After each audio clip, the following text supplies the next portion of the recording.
Oh, wow. We're live already. Look at that. Microphone's working. It's been a really long time since we've started a stream with some technical difficulties, I must say. Not the last time that I had technical difficulties while filming, though. I was literally fun little story time to get us started. But yesterday, I was actually filming a couple of brand inserts for some sponsors for my short form videos. And I filmed the entire thing only to realize that OBS did the thing where it updates and disconnects my microphone from being the sound source. So just all of that video had no sound. So I had to do it all over again. That was cool. I'm pretty sure that happens to like every content creator though at some point. That there was nobody in the chat to tell me. I didn't have you guys there. Oh, good morning, Rob. Thank you so much for the kind words. Okay, chat is there. It's just a little small. That's okay. Well, welcome back, everybody, to another Dadvocate live stream. If you're new here or just need a reminder, this is a live stream where we talk about things like dating, relationships, parenting, co-parenting, breakups, divorce, and all kinds of buffoonery and bungholery in between. And one thing about this live stream is we try to keep it audio only friendly. So if you are at work, going for a walk with your dog, lifting weights at the gym, trying to get some laundry in, or just driving, and you can't be staring at your phone or staring at your screen the whole time. While we are going to be responding to some visual things, I will do my best to verbally describe everything to you so that you can enjoy the stream that way. Other fun little housekeeping things is if you are looking at the screen, you'll see the chat box there. You may see cheers from Twitch. You may see super chats. I would definitely say if you absolutely need me to read your comment, super chats are the best way to do it. Not only does it show up on screen, but even if I miss it while it's on screen, YouTube has this really great itemized system where it will like very clearly show me the super chats so I can get back to it later. But also, you don't need to give me any money. The live stream is otherwise free. If you do want extra Dadvocate content, I do have a Patreon. There is the YouTube membership. You get things like early access, exclusive content, access to the Discord, which in my opinion is a grand old time. But without further ado, I say let's just jump into it. Today's theme of the stream is terrible rich girl dating advice. We actually did cover this content creator in a previous video where we were reacting to the woman who said, rich girl dating advice, avoid single dads, and then just launched into a female red pill version of single dads ain't shit essentially. This was a video that I just kind of ended up finding in the wild, I believe on like Facebook, but now I have been fed even more of her content via TikTok, where I was able to find her account and find so much more of this type of content. So I want to get into not only this specific creator's content, but basically the rise of this rich girl dating advice culture, the Shira 7 copycats, the sprinkle overlords apparently that have just inundated society, and what are going to be the effects essentially of this type of dating advice, of this type of influence on young women, on men who are trying to date these young women. Is it going to help us by building our standards and helping us find more effective partners the way they say that it's going to? Or is it only going to further divide the genders and make it so much harder to date each other as we constantly hold each other to crazier and crazier, more impossible standards? I don't know. Let's get into it. But honestly, before we get into that, there was a couple other videos that I want to go over first. So we will get into the rich girl dating advice, but first, while it's still topical, I've got some Mother's Day videos that I wanted to go over with you guys. Of course, we just had Mother's Day. I had a delightful Mother's Day. In fact, I have to brag really quick. Let me just show this off. My kids made me this adorable lantern. I'll turn this off so that you can actually like see the colors on it. And I actually did not fully plan to have my mushroom nails while showing this off, but how serendipitous, quite frankly. Look at this. They both worked together to paint this. It's got such an adorable woodsy theme. My husband also got me some Animal Crossing Lego sets that I did not have yet. And wow, this is actually very mushroom themed. He also got me this. I like mushrooms. Anyway, I had a great Mother's Day, but not everybody did. Okay, let's get right into it. But first, I have to sign back into my notes app on iCloud because it literally just signed me out right before my eyes while I was showing that off. So I guess we timed out a little bit there. Oh yeah, let me read some of these super chats before we get into these the most controversial Mother's Day videos of the season, and then we'll get into rich girl dating advice. Good morning, Zomagod says, I got 2 divorces and 6 failed relationships, so I know my way around almost every relationship, coach. Man, that is so funny too, because I feel like so many female dating coaches, I will admit, I guess I don't, maybe the algorithm just doesn't feed me that many male dating coaches. Most male coaches I see are really just like self-improvement male coaches, but the female dating coaches I see, almost all of them are single. And it's like, ugh, like, I'm sorry, but like, I'm not one of those people that thinks that you have less worth as a human being if you are not in a relationship. You know what I mean? I don't think that way at all. I mean, some people who flex their marriages aren't even in happy marriages anyway. You know what I'm saying? But I feel like if you're going to be telling people this is how you get and keep a man, probably have one. Am I wrong? I don't know. I don't think it's impossible, but I am kind of like, I mean, what are your credentials at this point, you know? And then Warren says, does a video exist of your legislative testimony? I can double check with Mark Ludwig. I understand that he at least snapped a couple quick photos, but I don't think that anybody got full video of the testimony. I didn't even know that Mark was going to be taking pictures. I'm glad that he did. I was just focused on the task at hand and trying not to like choke on my words in my anxiety and fear, quite frankly. But I don't think that there is a video, unfortunately. But it was a very exciting time, I will say. Okay, anyway, let me go ahead and pull up the first controversial Mother's Day video. I want to get my volume on. I know you guys can probably hear it. Not yet, but I did not have my volume on. Oh, and one more super chat from the Frost Spirit. Thank you.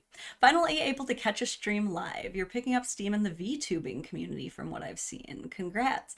Yeah, I've seen a couple of those. I don't know much about VTubers. I do think it's cool the way that they have like their little avatars that move. I would be curious like how that even works, but yeah, I mean, I like that people are liking my videos, of course. I hope it brings more traction to my channel. I wouldn't mind that. Phil Jackson, are you being a sweetie pie again and giving away YouTube memberships? You are just the absolute best. Everybody shout out Phil. This whole stream goes out to Phil. Okay, let's just get right into this video. First, let me... Boop. Oh, I'm sure I see what I'm doing. I was on the wrong scene. I'm like, why is it showing my whole screen? Why do you guys get to see my OBS? But it's because I was being silly. Okay, let me pull this up. Shrinky dink it down. Thank you for your patience and my tech journey here. There we go. This is looking better. I'll make myself a little bit bigger here too. Okay. So this one went pretty viral. If I actually show you guys there we go. You can see the likes, the comments. This one popped off quite a bit. Let's watch how this one's Mother's Day went. Get out of your hair for you. Okay. You can spend Mother's Day with your children. Oh, okay. It's Mother's Day. So your idea of me having like this wonderful Mother's Day is you leaving to go to a movie by yourself. It's not a long movie. That is so dumb. I gotta get the mower running. I need to get a tire. Okay. Thank you. You're welcome. Okay, so if you did not hear what has just transpired, I tried to turn the volume up a little bit. I don't know if you guys could hear too much of that. He's kind of like mumbling. Get but out of your hair for you. Okay. You can spend Mother's Day with your children. In this video, he says, I'm gonna get out of your hair for you so that you can spend Mother's Day with your children.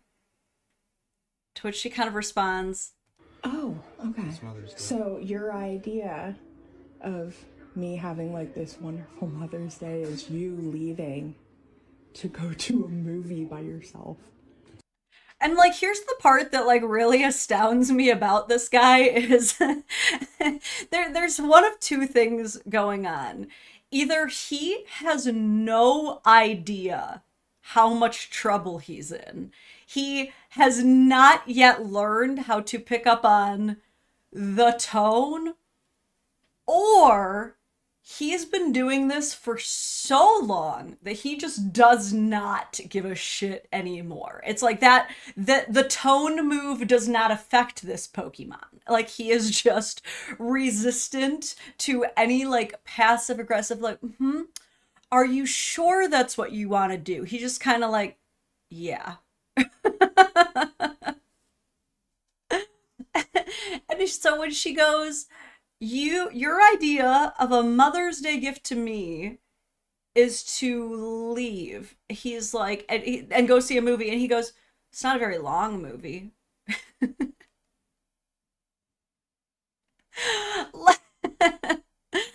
I mean, my brother, here's the thing, is I think that he's like so close and yet so far. Like, I think that what a lot of people would probably enjoy for their Mother's Day or for their Father's Day is like time alone. I think a lot of people ask for that. I know my stepson said that at his house they'll occasionally do like steps challenges or whatever, and who like you at the beginning of the week you all pick like what you'll get if you get the most steps. And like, I guess he'll say like that his stepdad will always ask for just everybody to leave so he can play video games in peace, which like based, honestly, I really can't hate on that too much. But it's not like he's leaving her alone. He's just leaving her alone to watch the kids, which is not an unusual experience for most mothers. Like, that's not something that you typically only really get to do one day of the year. That's like our job, right? Like, if my husband was like, I was looking for Mother's Day, I would let you spend time with the kids. Like, okay, that's great. Like, typically for my Mother's Day, I do like to do something with my kids and with my family, but that's really par for the course, buddy. Like, unless typically his presence makes spending time with the kids worse, I don't really see how this is a great gift. I think that he's just sick of his family. I don't even know if he's ever gonna come back from this movie, quite frankly. I want to read some of your comments. It would have been better to take the kids to the movie. That's what I'm saying. Like, you take the kids to the movie, that might be a good Mother's Day gift. I mean, it's like, the thing is, I think that that's actually a great Mother's Day gift in a lot of ways, because if you don't necessarily have the funds, like the expenses to really like do something big and flashy for your lady, you can always just get the kids out of her hair, take them to the playground. You don't even have to spend money at the movies, because let's be honest, going to the movies is kind of expensive these days, even if you sneak in your own snacks. Okay, but let's see what the commenters had to say about this one, because dude gets like absolutely wrecked. And you guys know me, I'm typically pretty anti-partner shaming, which is what this is. But every once in a while, I will see a partner shaming video where even I'm like, ooh, did he deserve it though? They might have actually deserved it. And then I have to kind of like reel myself back in and remind myself, okay, did the dude F up? Yes.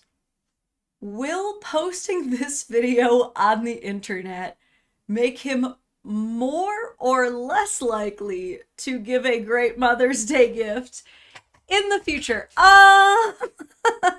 Probably not more likely. Not that you have to like spoil your husband to get him to do nice things for you necessarily, but I will say this dude's already not impressed with his wife, does not really care to like fight her negative opinion of him.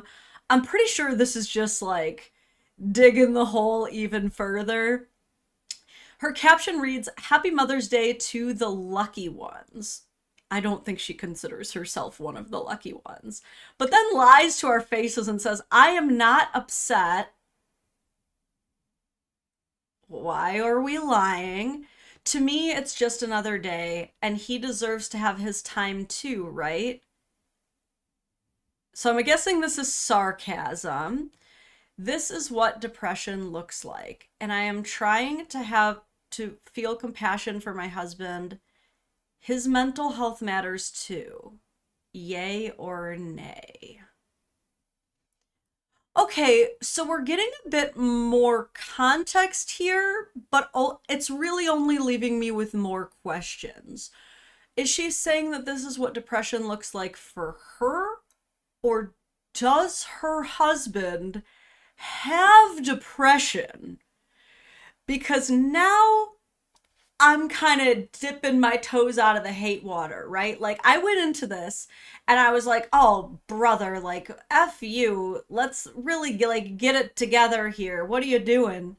But then she just casually drops, oh, well, he does have depression. Okay, well, now I have a lot more sympathy, okay?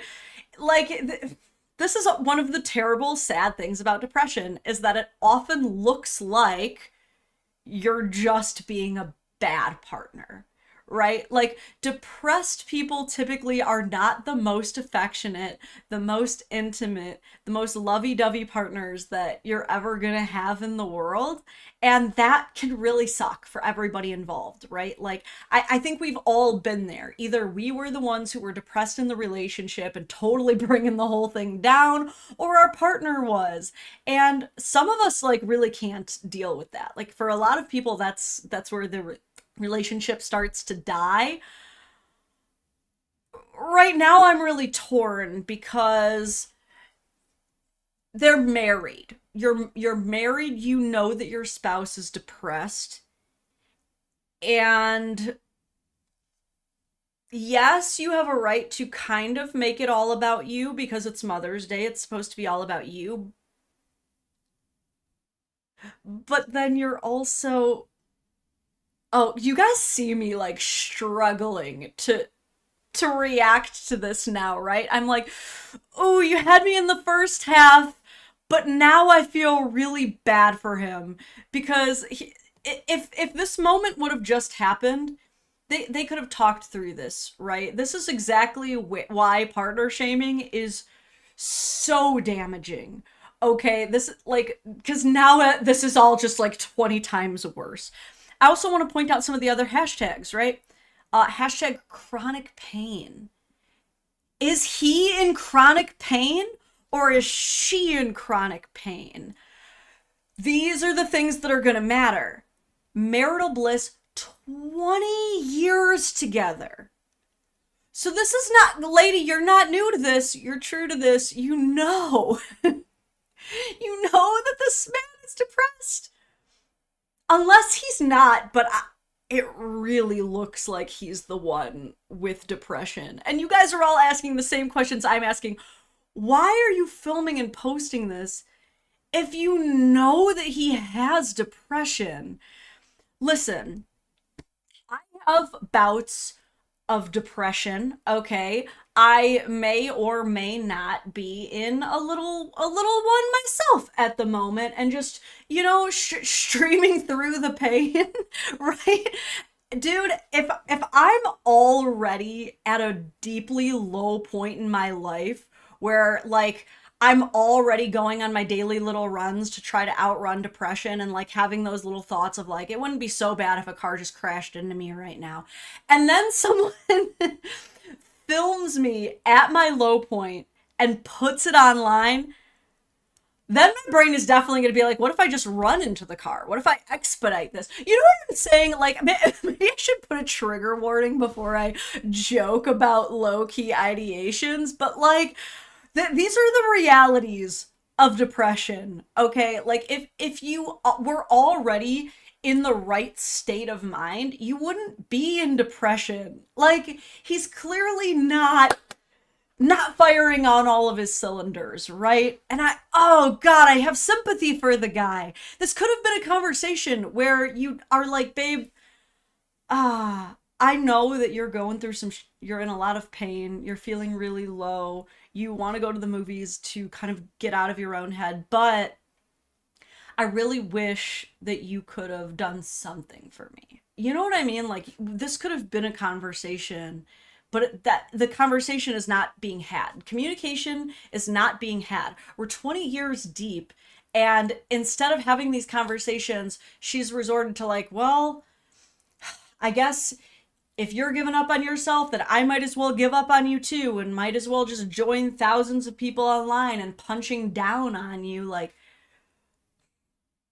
oh no. And the sympatemic says, standard equals she's close to me in adversity. Good? I don't exactly know what you mean by that. I'm so sorry. Someone explain that one to me. And then Tracy says, I've been going through on and off depression, and I would be heartbroken if I found out my partner did this. It's heartbreaking. Yeah, wow.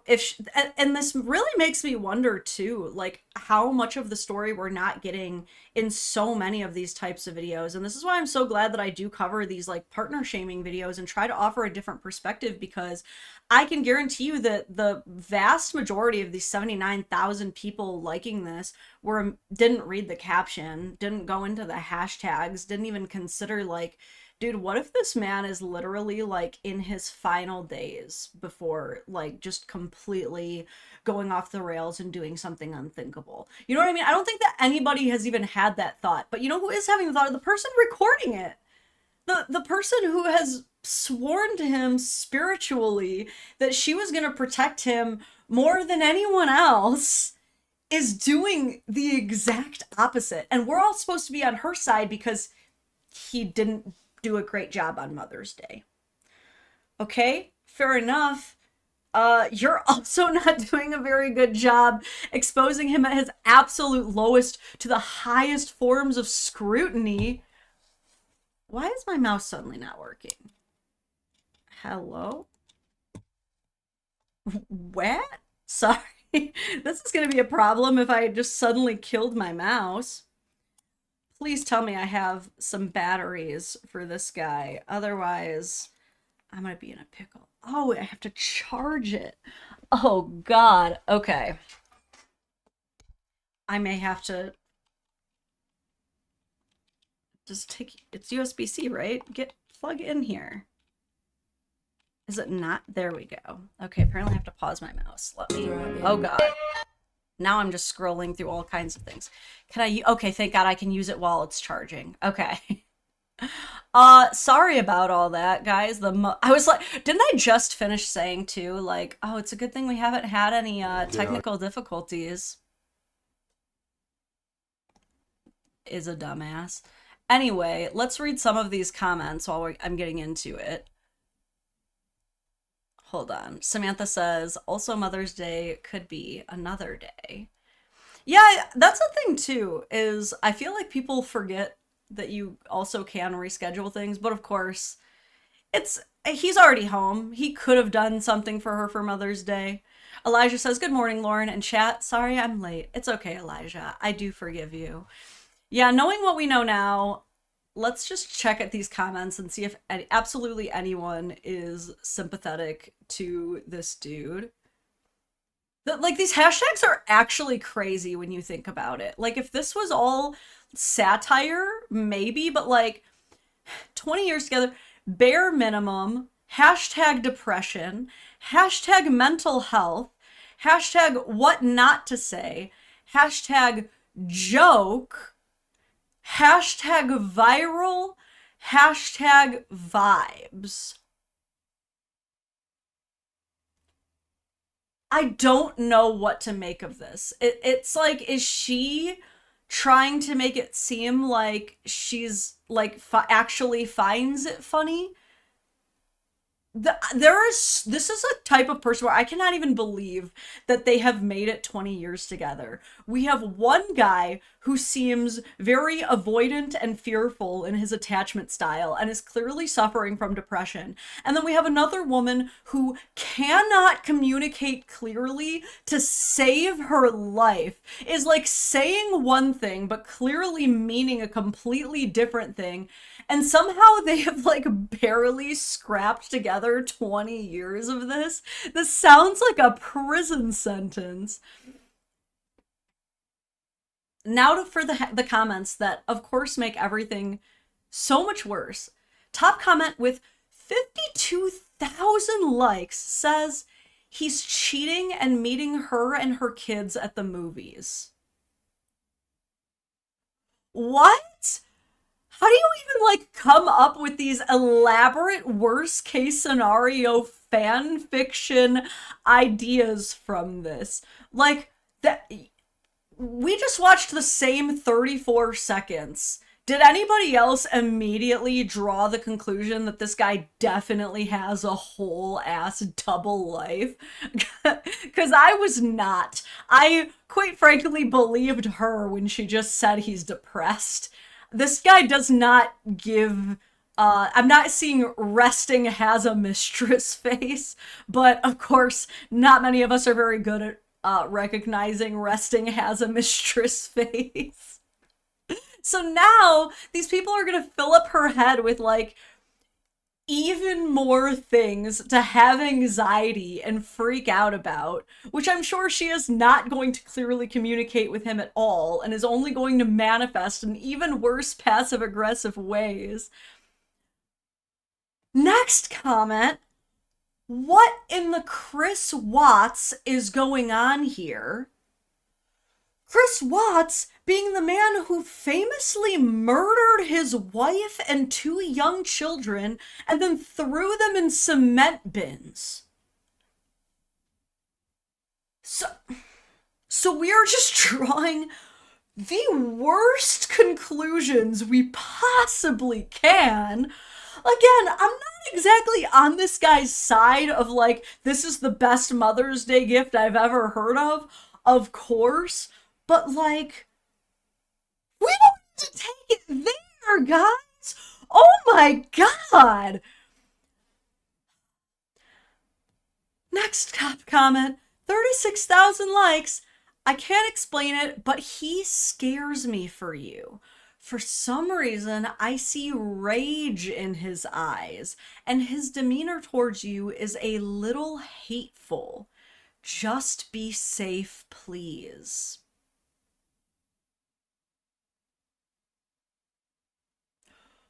Holy shit. And then the whole rest of them is like, this isn't funny. He has hate in his eyes for you. Family annihilator comes to mind. Like, wow.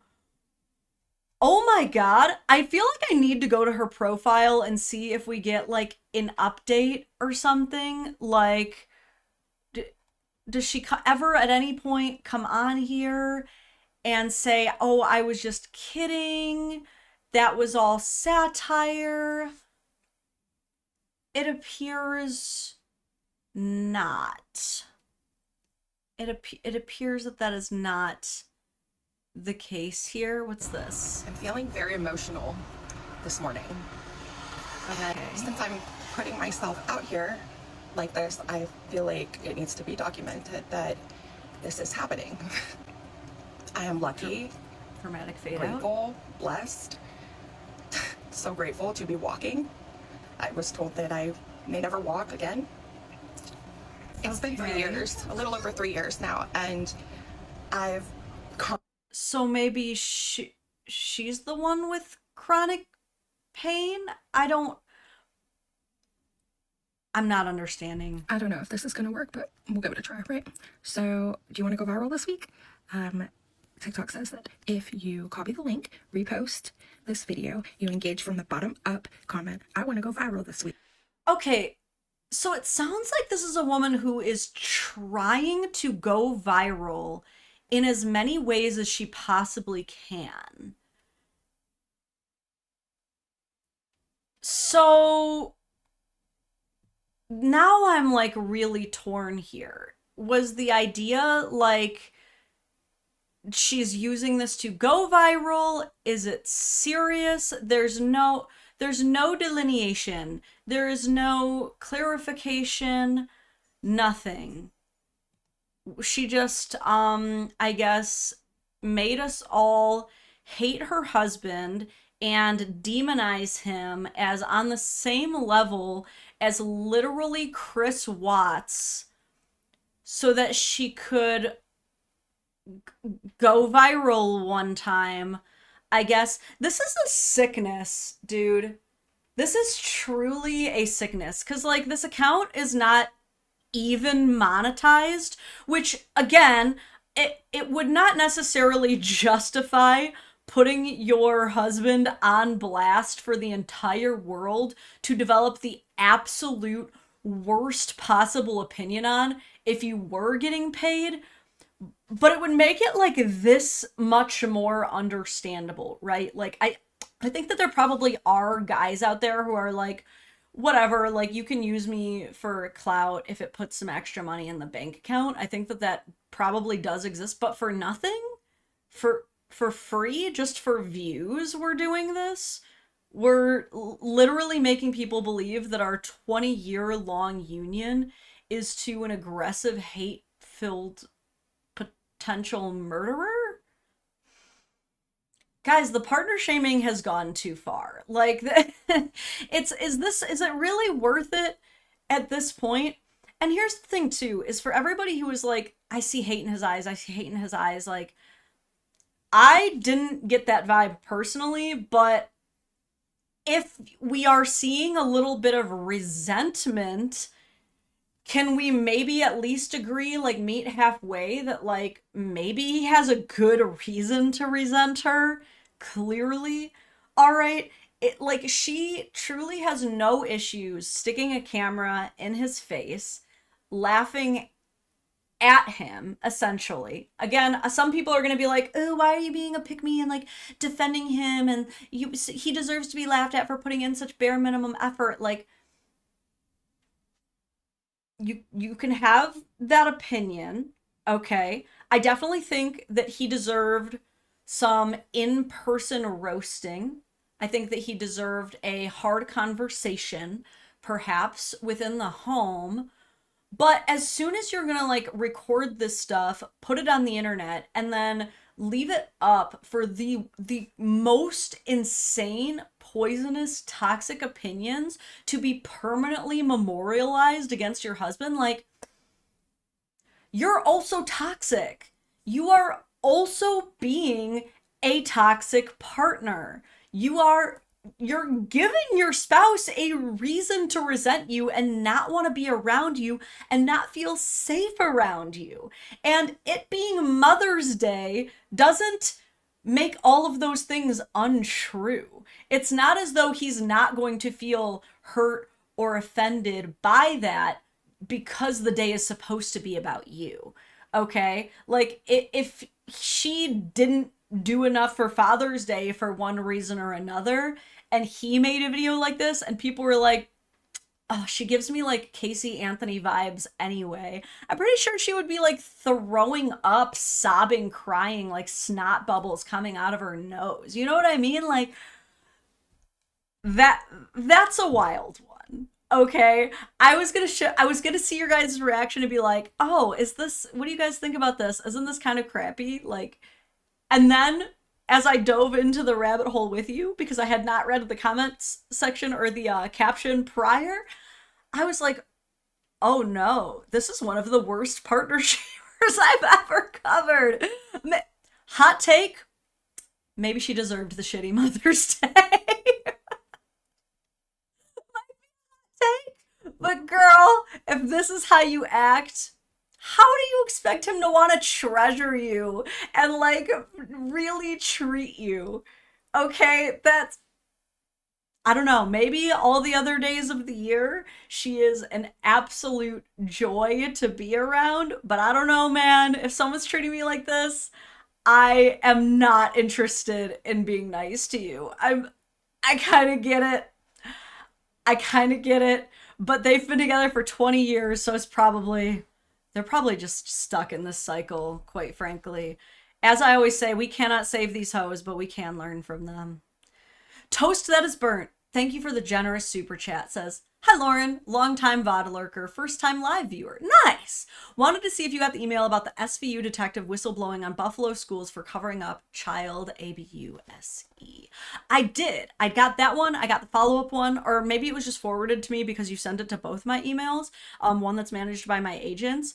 But yeah, I did see that. I haven't gotten a chance to look at it yet. It's on my very long to watch list, but we might have to cover that one because it does look pretty crazy. ZoMG says, yes, the women raging part of the internet. Don't know if it's worse than men raging part of the internet. Shout out OTL Rook, Dragon for pet tax. Oh yeah, my husband is lurking in the chat. If you guys see a OTL Rook appearance, he has been in here. And yeah, I thought about bringing Prince Unicorn in for the chat. He can get a little bit squirrely, but I think I'll bring him in for pet tax after our break. But wow, so if you thought that one was crazy, this next one might be worse, okay? We've got another one. Some partner shaming on Mother's Day. This one also popped off pretty hard. We've got a 294,000 likes.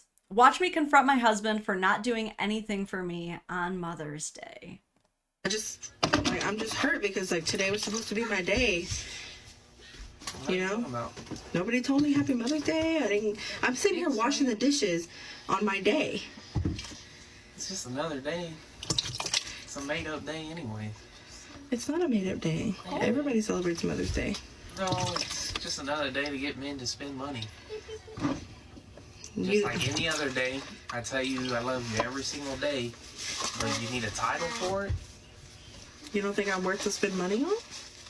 Yes, but you need like a title on it? Then why is it gonna, well, how would you feel if how would you stuff all the time? How would you feel if I did match the same energy on Father's Day? What?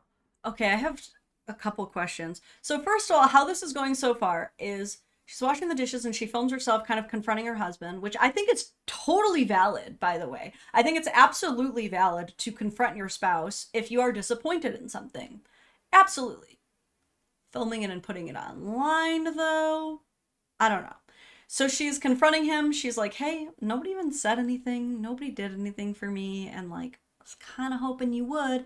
To which this guy kind of just responds like, it's just another day. It's a made up day. Just another excuse to make men spend money. Which, like, my brother in Christ, no, that is not the attitude you are supposed to have. But also, what is this dishwashing technique that she's doing? Where she kind of like, she's not using like a scrubber or a sponge. She's just like taking soapy water and like splashing the dishes. What is she doing? Does anybody else notice that, like, this is a weird dishwashing technique? like, Okay, a maybe title she on has it? some kind of a tool. How Oh, she would does you have a feel sponge. how What's would you You stuff all the time. What's how that? would you feel if I did match the same energy on Father's Day? Is that normal? Am I, like, overthinking the dishwashing thing? I don't know. How would you feel? How would you feel if I put this little effort into Father's Day? So now she hits him with the, well, how would you feel if on Father's Day I didn't do anything? Because, like, I've noticed this about the calendar year, okay? They put Mother's Day first on purpose, because if you don't go hard enough on Mother's Day, then they can use that as an excuse for why they didn't go hard enough on Father's Day. Okay, I've been seeing this all over the Mother's Day TikToks. Okay, you gotta pass the test if you want a good one. And even if you do pass the test, I would still just expect socks. But what is his reaction? He gets a little quiet here. You don't. I mean, you always do stuff I don't ask you to. But you don't do anything for me. That's what hurts my feelings. So you're just not gonna do anything for like the last couple of hours, I guess? I'm not working in the morning.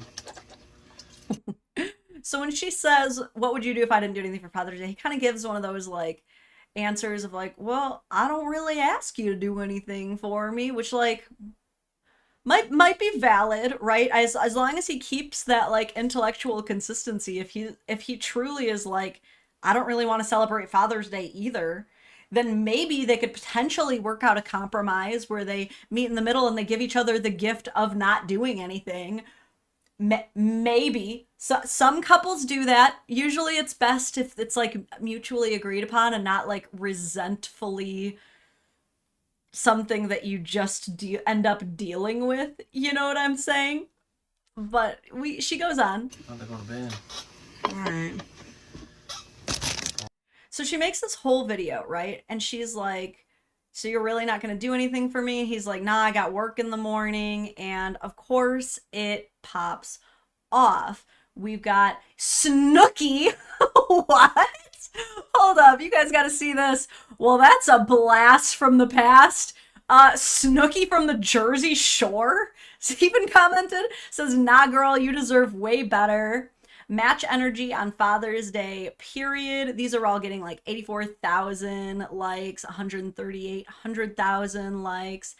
Give him divorce papers on Father's Day. Him gaslighting you is the real issue. Father's Day, his birthday, his Christmas, canceled. So, like, people are pissed about this, right? It's just like the last video. People do not like this trend of women coming online and basically being like, my husband didn't do shit for me and he doesn't care. Like, it makes them livid.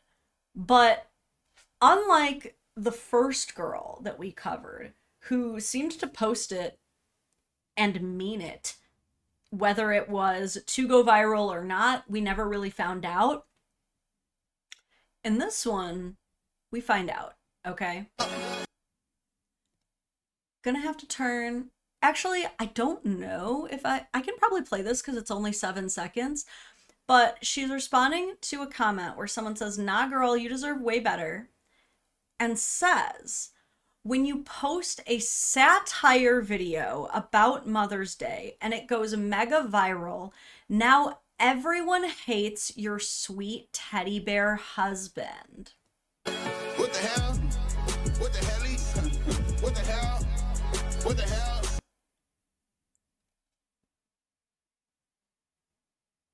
So now we get the just kidding, we're fine part of the partner shaming, which is, it's built into the formula, y'all. You long-term partner shamer watchers always know that this is coming. I'm surprised that it didn't happen for the last creator, but obviously they're going through it in that house. This creator literally made that up just to go viral, and then wants to blame us, the audience, for not getting it. Girly pop, that's not what satire is. Okay, I will actually define satire. This is like the actual definition. To use humor irony, exaggeration, or ridicule to expose and criticize people's stupidity or vices, particularly in the context of contemporary politics or other topical issues. So it seems to me that the only people that you're making fun of in that video are women who get treated terribly on Mother's Day, which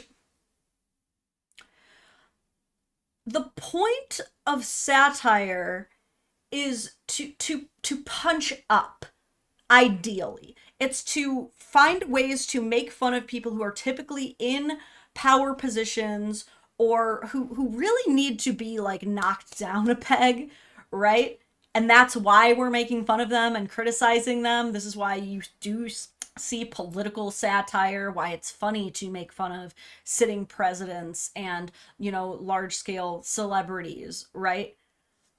Why do we need to make satire content making fun of mothers who are mistreated? I don't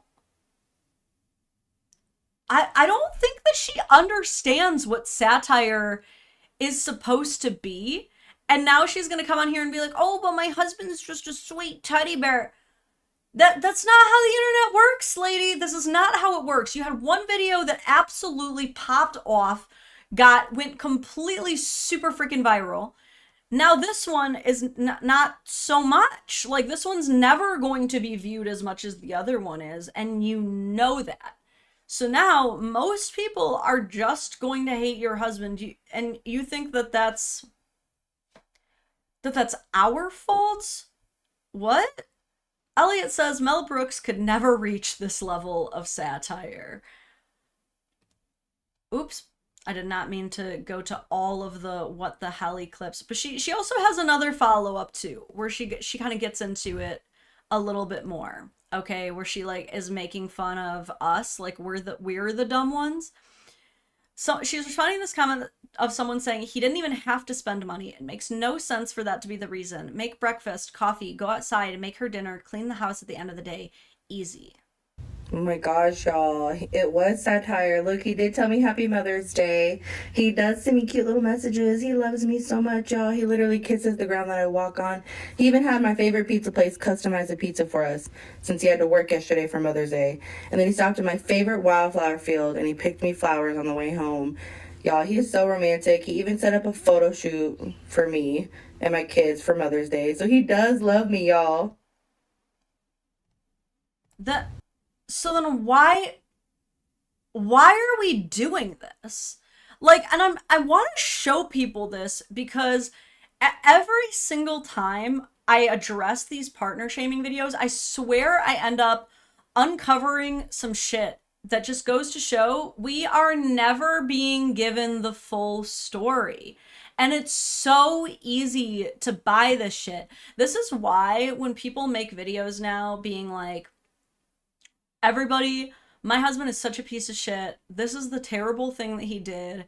Everybody hate him. This is why I'm not going to jump on these trains. This is why you are not going to see me join in and ride at dawn and grab my pitchfork and just start hating on some lady's husband that I have seen approximately 60 seconds of in some fabricated video, because almost 10 times out of 10, what is being presented is not at all the reality. Things are being left out. Details are being switched around, altered, or it's literally all a lie. These women, I'm convinced, are literally like, we've even covered partner shaming videos where the women literally staged the entire scene to make the husband look incompetent, because they know that this stuff pops off and goes viral when it's not even the reality. And then they want to blame the audience and say that the audience is the dumb ones for believing them. And how dare you not recognize that my husband is actually this great, amazing man. Or they want to complain about something they did, but then they want to reel it back in later when they're back on better terms and they want to brag about their husband. You can't have both. You do not get both on the internet. You do not get to make the most popular website ever, hate your spouse, and then come back and try and post cute pics with them. You do not get that. Okay? This, like, people don't understand how much they control their spouse's reputation, especially women. Women do not understand that they literally can make or break their spouse's entire reputation. I swear. Or they do understand it and they just don't care.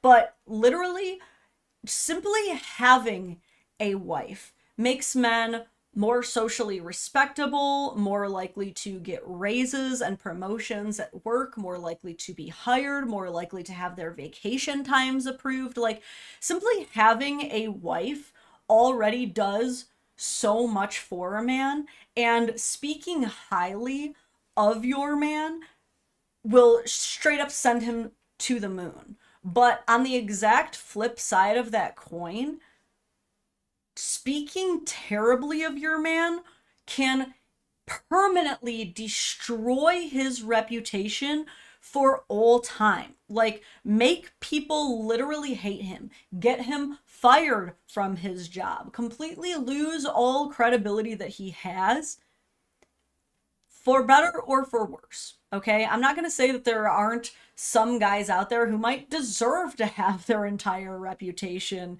turned on its head, because some guys really are terrible. But when it comes to the internet and TikTok, I really don't think that the average husband deserves this shit. Okay, I really don't.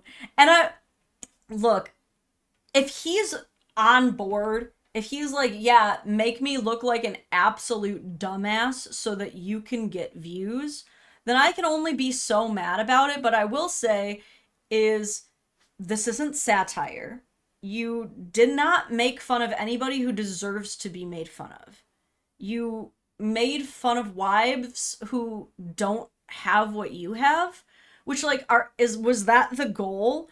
Was the whole point of this video to be like, haha, wouldn't it be so funny if I actually was in a shitty situation like that, like some of you losers? But I'm not. I'm loved and blessed and highly favored, bitches. Like, was that what was supposed to be happening here? Is you are just, like, trying to shit on all the moms who got nothing? Because that's fucking rude. That's pretty mean. Okay, that is not nice behavior. Okay? And it's just, we can't save these hoes, but we can learn from them.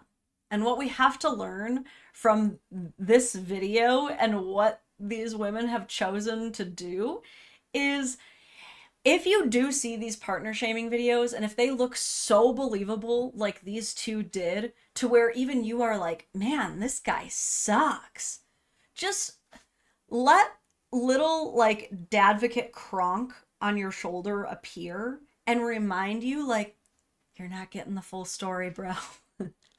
This shit is never what it looks like. We have to remain highly skeptical, dude, because they're out here lying. They're out here lying in our face. And I want to hear what the commenters have to say about this one. Shawnee says, wow, hope the rage bait was worth it. Some of those women generally reached out to you after experiencing the real thing. That's what I'm saying. Like, I'm imagining that the types of women who felt very strongly about the first video have been through it. Like, the reason that these videos go so viral is because it appeals to a very real place of hurt that a lot of people, men and women, have been in. You know, I'm sure that there were plenty of men who felt bad for her too, because men of all people know what it's like to completely be ghosted and ignored and dismissed on days that you might want to feel special. You know what I mean? Like, I think that men are definitely familiar with this concept. And she's just like, ha, idiots. You thought that I was sad and you felt bad for me. Aren't you so stupid? Yeah, F me, I guess, for believing you that you were going through it and extending my sympathy. I guess I'm a big dummy for that, man. Christy says, I'm glad it wasn't a serious video, but unfortunately there are so many women who live that life and much worse. I'm not understanding the joke aspect. What exactly was funny about that? Okay, because he almost had us find you a new boo.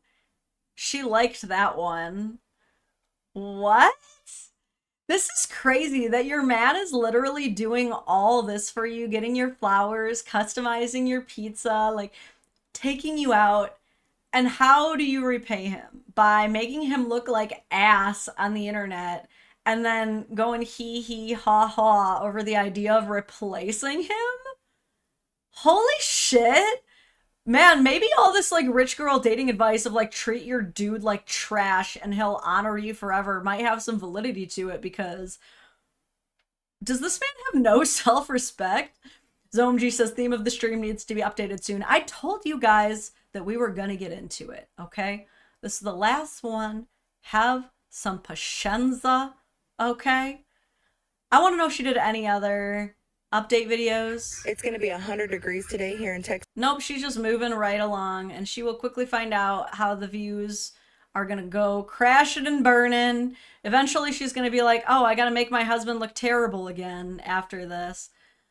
Man, another account too where it's like not even monetized. This is what's so crazy to me, is like I can at least understand doing these like crazy viral things where, you know, you kind of like rib with each other a little bit. There are a few TikTok couples that I watch where they do that on purpose. All of their stuff is like we're fighting, we're a couple that's fighting and arguing with each other, but they're actually both just kind of acting and playing into a character so that they can build their channel and make money together. And those are the ones where I don't really feature them in partner shaming, because I know exactly what they're doing and it makes a little bit more sense to me, right? But the people who are literally doing it just for views, just for attention, it's not benefiting their family in any kind of like long-term sustainable way. I'm like, what are you guys doing? Like, how pathetic is this? Yeah, I would say like Megan and Jack are kind of an example of that, but there are definitely worse ones. I'm really trying to remember. It's like Gina, they have like a really Italian last name. It's like the lady with like the long curly brown hair and their husband is like bald and kind of a stockier dude. You've probably seen their stuff. Like they're always like trashing on each other. They're like the real life version of the Longhorns, I think was their name, or the Foghorns, that old Sunday Funnies comic about the couple that's just like absolutely shitting on each other, and it's funny. But like I do not understand. You're not getting paid. This is not like a business for you. Why do we need attention so badly? This is a sickness. It is a sickness. But all right, that has been Mother's Day partner shaming. We cannot keep falling for this. It is a plague.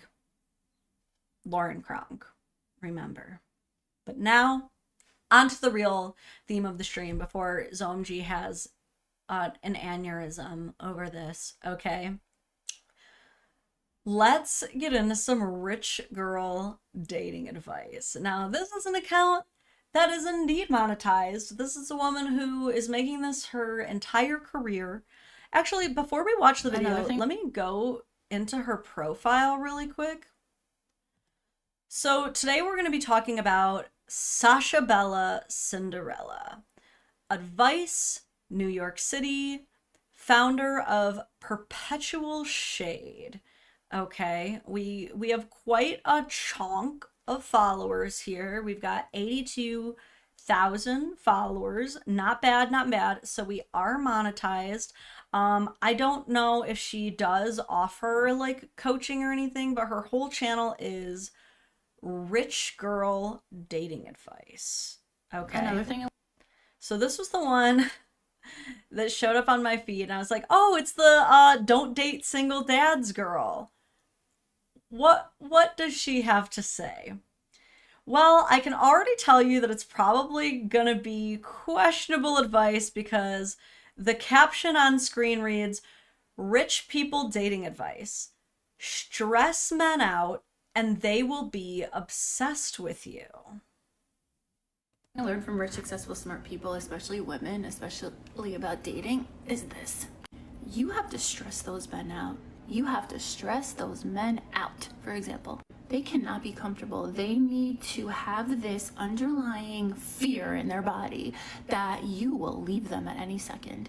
Because no man wants some doting girl pestering them, nagging them, texting them, calling them all day, any day.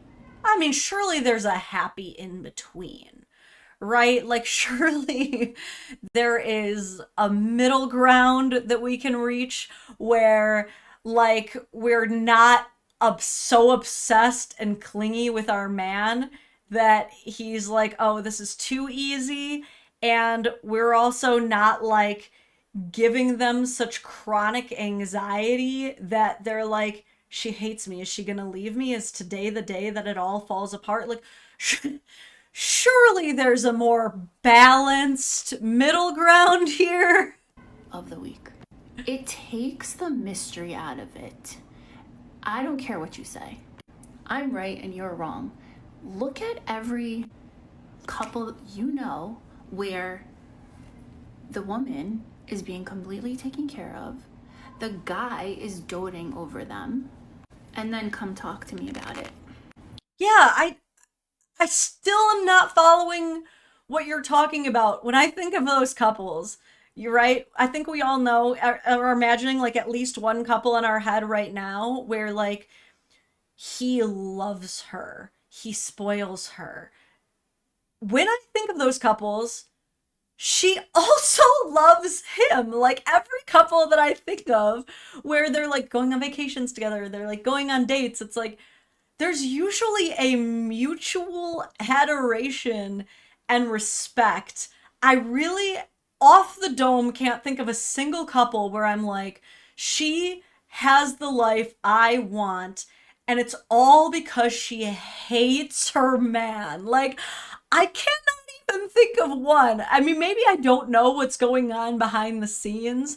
Maybe she, like, every other day is a threat of divorce, and that is why she, like, stays up. But I don't think so. I really don't think so. I was out with actually two friends, separate nights, and the first I was with my friend and her boyfriend, well, fiance. And the best thing about these types of like provider men is that they take care of the friends too. So we were at a bar downtown and he was talking about this outfit that she was wearing. So you're telling me that this man takes his girlfriend out and lets her bring friends and pays for all of y'all, and your reaction to that is, let's ruin this man's day. What? Holy shit. First of all, men, I don't think that it's a fair standard at all. If anybody is trying to convince you, like, oh, a real man pays for all of his girls' friends when they go out too, that's so unrealistic and bonkers. I would freaking never expect that from any of my friends.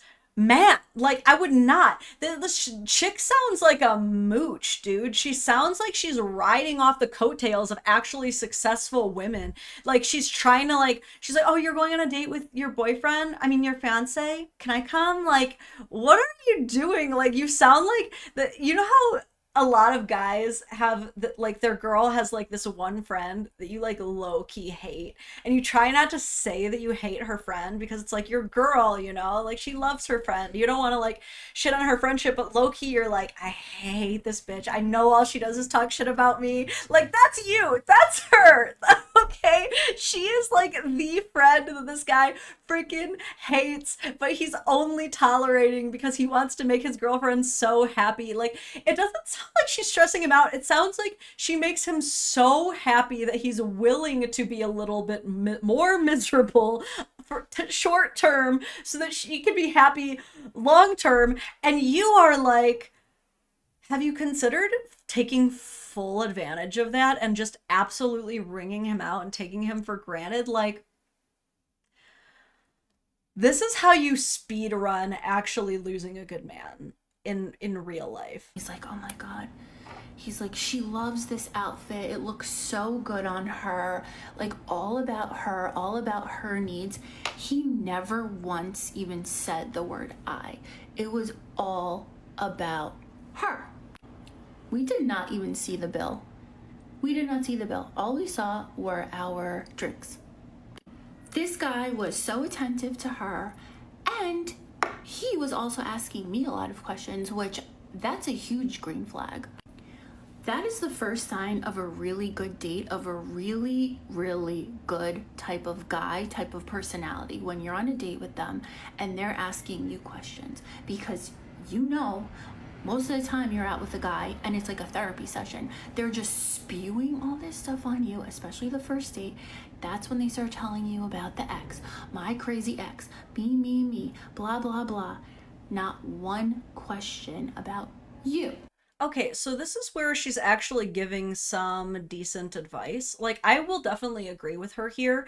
It's definitely a green flag when you're on a date and your date is asking you a lot of questions about yourself. I think that I agree that that's a green flag, and I agree that it's a red flag if you go on a date and they start immediately like trauma dumping about their ex or talking about their exes at all. Really, that's more of like a once you start really getting to know each other and like delving into past relationship stuff type of thing. Like, I would definitely say, like, definitely don't bring up your crazy ex on first dates. I agree with that, but we also have to remember here, she's not on a date. She is literally not on her own date. She is being a third wheel on her friend's date while ordering drink after drink for this guy to pay for. Yeah, of course he's gonna look like a green flag to you, but like, you're not actually teaching women how to get their own man. You're currently just teaching how to be the most obnoxious friend that your friends could have. And this girl keeps him on his toes because... Wait, hold on. Did I miss a super chat? I think I saw someone say that. Yes. Wait, Gus, did you give a super chat? Did I miss Gus's? I only see his OMGs. I'm so sorry, Gus. And I missed your other one. In a world full of queens, be a raccoon. You'll be appreciated. I think I mailed a topic relevant IG channel earlier for you. Now I'm going to do as the cows and move out of here. You know, I think that's fair advice because I'm definitely more of a raccoon than a queen, and I think I'm doing okay for myself. Gus says, notice me, Lauren. I see that one. I don't see your super chat. Hold on, I'm gonna try scrolling up really quick. Wait, is this it? Yes, I see it. Okay, Gus, I found it. I've been distracted. Did you miss my super chat? Apparently. Okay, let me scroll a little bit more. Oh, I found the other one from Black. How am I missing these? Said, hey girl, congrats on the success of the bill in Missouri. Thank you. I don't know why I cannot find yours, Gus. I'm so sorry. I'm the worst. Anyway, let's get back to the video. I'm so sorry, Gus. Because he knows that she can have whoever she wants. He chased her down. I told you about them. He chased her ass down. Now they're engaged. She's living the life. She's happy as a clam. It can never be this way if you like the guy more. There is no way. Okay, but she didn't actually give any examples of how this girl stresses him out. Unless you count inviting all of your friends and being like, babe, do you mind covering them? Then like, yeah, that would stress me out quite a bit. Maybe that's what she's referring to. But, and I guess she also mentioned that like he had to put in some work, some effort initially to get her to agree to go on some dates with him. I do think that it's not necessarily a bad thing to not be the easiest in the world to get. You know what I mean? Like, definitely, if you're interested in someone, don't pretend you're not just to make things more difficult. But also, you know, you don't need to necessarily be like putting out on the first date and giving it all up immediately right away either. I would meet her halfway there. But I'm currently just looking at a single woman who mooches off of her friends' dates, telling me that the way to be successful like her friends are is to be a bitch. And I'm doubting, I'm doubting the advice here. Okay. Gus said, I said I'm here. Bluetooth hard hat headset for the win. Okay, cool. Thank you so much for doing another super chat to tell me that. I feel bad that you had to spend extra money when I was like, oh, the best way to get my attention is to super chat, and then I failed. But okay. And maybe we'll get better advice from her as these videos go on. The next one says, rich people dating advice. The man has to love you more. So she briefly touched on this at the end of her last video where she said, this dream life that my friend has that I don't have, but I'm speaking as though I have also attained it, cannot be attained if you love a man more than he loves you. Now, I'm at least willing to meet her halfway in that you'll probably always will have a more unhealthy relationship if you guys do not love each other equally, right? Or at least like pretty close to that whole mutual love and respect and adoration thing. But as far as the whole like he has to love you more thing, my husband has come in. Do you have an opinion? Finish your thought. I'm sorry. I mean, that was my thought was pretty much like I don't know. What was... You are a queen. You're not a raccoon. You're what I would classify as a nature brat. I thought he was about to say you are what I would classify as a queen raccoon, but nature brat probably is a subclass of queen raccoon. I am a nature brat. So if anybody needs advice, nature brat dating advice, I'm gonna be starting a new channel. Everybody's spamming the tripod emojis. Oh man. There's a tripod emoji. Yeah, of course. It's for whenever you walk on screen. Are you serious? Yeah, you can't see it in this part of Restream. Oh, that's why I never see it. Okay. But hold on, someone put the tripod emoji. I'm gonna blow up the chat so that TJ can see it. That's hilarious. Who was posting it earlier? Dylan, drop another tripod. Oh, dang it. Dang it. It's not showing up there either. Tripod, that sounds like the Badger song from back in the day. Oh, boring, lame. I guess it's only showing up in the YouTube chat, not in this version. I'll figure it out. I'll figure out a way to make sure that these properly show up here in the future. For sure. Samantha is still desperate to slam that tripod button. Thanks, guys. I appreciate that. I appreciate that, guys. And if you don't get it, I'll let someone in chat explain so that I can keep my monetization. There you go. Okay, let's hear this rich people dating advice. Here's the other thing too, is I also, throughout these videos, have not seen much evidence to her actually being rich. I don't know how to necessarily tell that someone is rich. Honestly, some of the richest people I know are also some of the most in-debt people I know. So I don't even really know what rich means anymore, but I'll stop yapping. Another thing I learned from rich, successful, smart people, especially women, especially about dating, is this. They have to love you more. There's no getting around it. And don't tell me that I'm wrong, because I'm never wrong, first of all. She says this a lot, dude. She is incorrigible. Like, every single video that I see of her, she's like, and don't even try telling me that I'm wrong, because I'm never wrong. This is allegedly the attitude that pulls men. Again, she is suspiciously single though. I'm not sure how. I guess even though she's like able to pull any man that she wants, she just doesn't want any of them. I'm sure it has nothing to do with this whole I'm never wrong and I will never love you as much as you will ever love me mentality. I'm sure that has nothing to do with it. And second of all, you know the feeling. You know the feeling when you're waiting for the text or you're thinking about him and you're like, oh, he hasn't called me. You're like, why isn't he planning anything for me? Compared to the other guy who was obsessed with you, who you didn't even think about. He wasn't even in your mind. You were thinking about yourself and doing your own thing. I think she told on herself a little bit right there. She's like, you all know the feeling of like, why isn't he texting me? Where is he? Why isn't he planning things?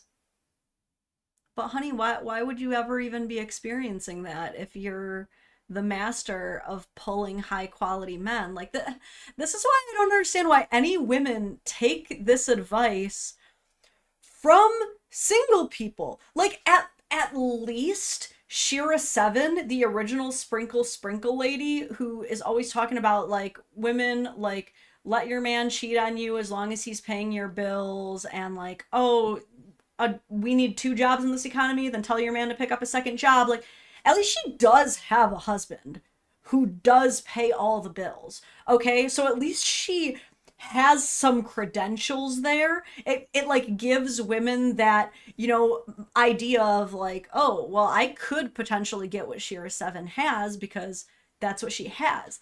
But why would I take advice from this like delusional woman with so chock full of unwarranted self-importance who doesn't even have a man? Because subconsciously you knew that he loved you more, and probably consciously too. So you never worried about him. You were never like worried that he was not going to text you, or like, God forbid, he was not going to reply to your text. Like, of course he was. My mom always taught me, she's like, never call a guy, never text a guy first, ever. And I don't. And whenever I did, it felt weird. Like, I gave myself the ick. I'm like, what the fuck are you doing? Like, I had an outer body experience. I need to know if her mom is still married to her dad. I need to know that piece of lore. Okay, that's gonna be very important to me. Because I knew that that was wrong. Because men need to chase. It's biology. Fight me on it, I'll block you. I don't fucking care. I'm right. I'm older than you. I've been through a lot. I know the truth, and I'm just telling you. What? How old are you? To where you can just confidently... Are you like a vampire? Is she like bathing in the blood of young women every day to preserve her youth? How can... how can you just confidently say I'm older than you to a net audience? You don't... What? Is she actually like 60? From a place of actually caring about you, because I don't want you to waste your time. Time you can never get back in this life, okay? You're young, you're beautiful, probably. Even if you're not, it doesn't matter. Okay, she's really funny. If I find out that this is all like a character that she made up, I'm gonna become a fan, actually, because this is a really hilarious character if she is not being serious. She really just said, you're beautiful, probably. Because I'm telling you, they need to love you more, and they will love you more. So if you're in a situationship, if you're in a relationship, if you're in a ship of some sort, jump ship. Jump ship if they don't love you more, because it's never gonna work.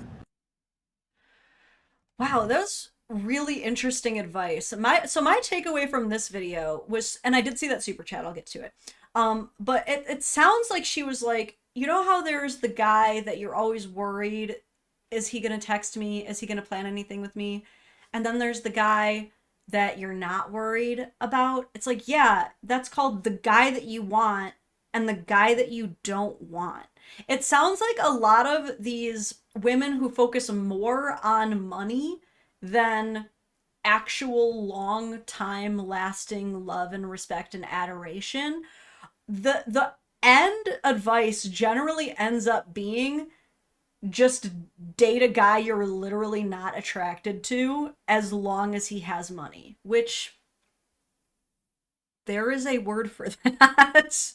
There is a very long time profession around that idea, actually. It's wild advice to me because it's like, I mean, yeah, it's probably accurate that you probably could potentially get more money and attention out of someone that you don't actually like who likes you more. But is that what you want? I don't think that's what most women or anyone wants. Okay, this super chat from Acquired Target says, is there anywhere she explains if she has a rich man? Since she's older than you, been through more. I gotta know now. I'm telling you, she's single. She's so single. Being like, no, I'm older than you and I'm never wrong and I know exactly what I'm talking about. Then please, for the love of God, just show us your man. Show us any man, okay? That will make me a believer. Hypomanic Sergeant Flux, thank you for the super chat, says, what? Lauren loves mushrooms? Well, no wonder why she loves her man so much, because TJ sure is a fun guy. Now leave. Oh, that was a good one. Punslinger is probably wherever he is, just like, excuse me, are you coming for my throne right now? Oh man, I've got more of these for you too. We could just go through her whole profile, but like I picked out the ones that I found particularly engaging, I guess. And again, I keep like trying to pick up clues from like the background and stuff, and like, I don't know, man. Maybe she just is like one of those beige girlies, but it's giving my landlord won't let me paint the walls. So I'm not sure where the rich vibes are coming in. So the text on screen reads, people, when are you getting married? Me. Right now I have 7 boyfriends. I don't know which one is my favorite. I don't know their names. Right now Okay. So now she's flexing that she has a roster.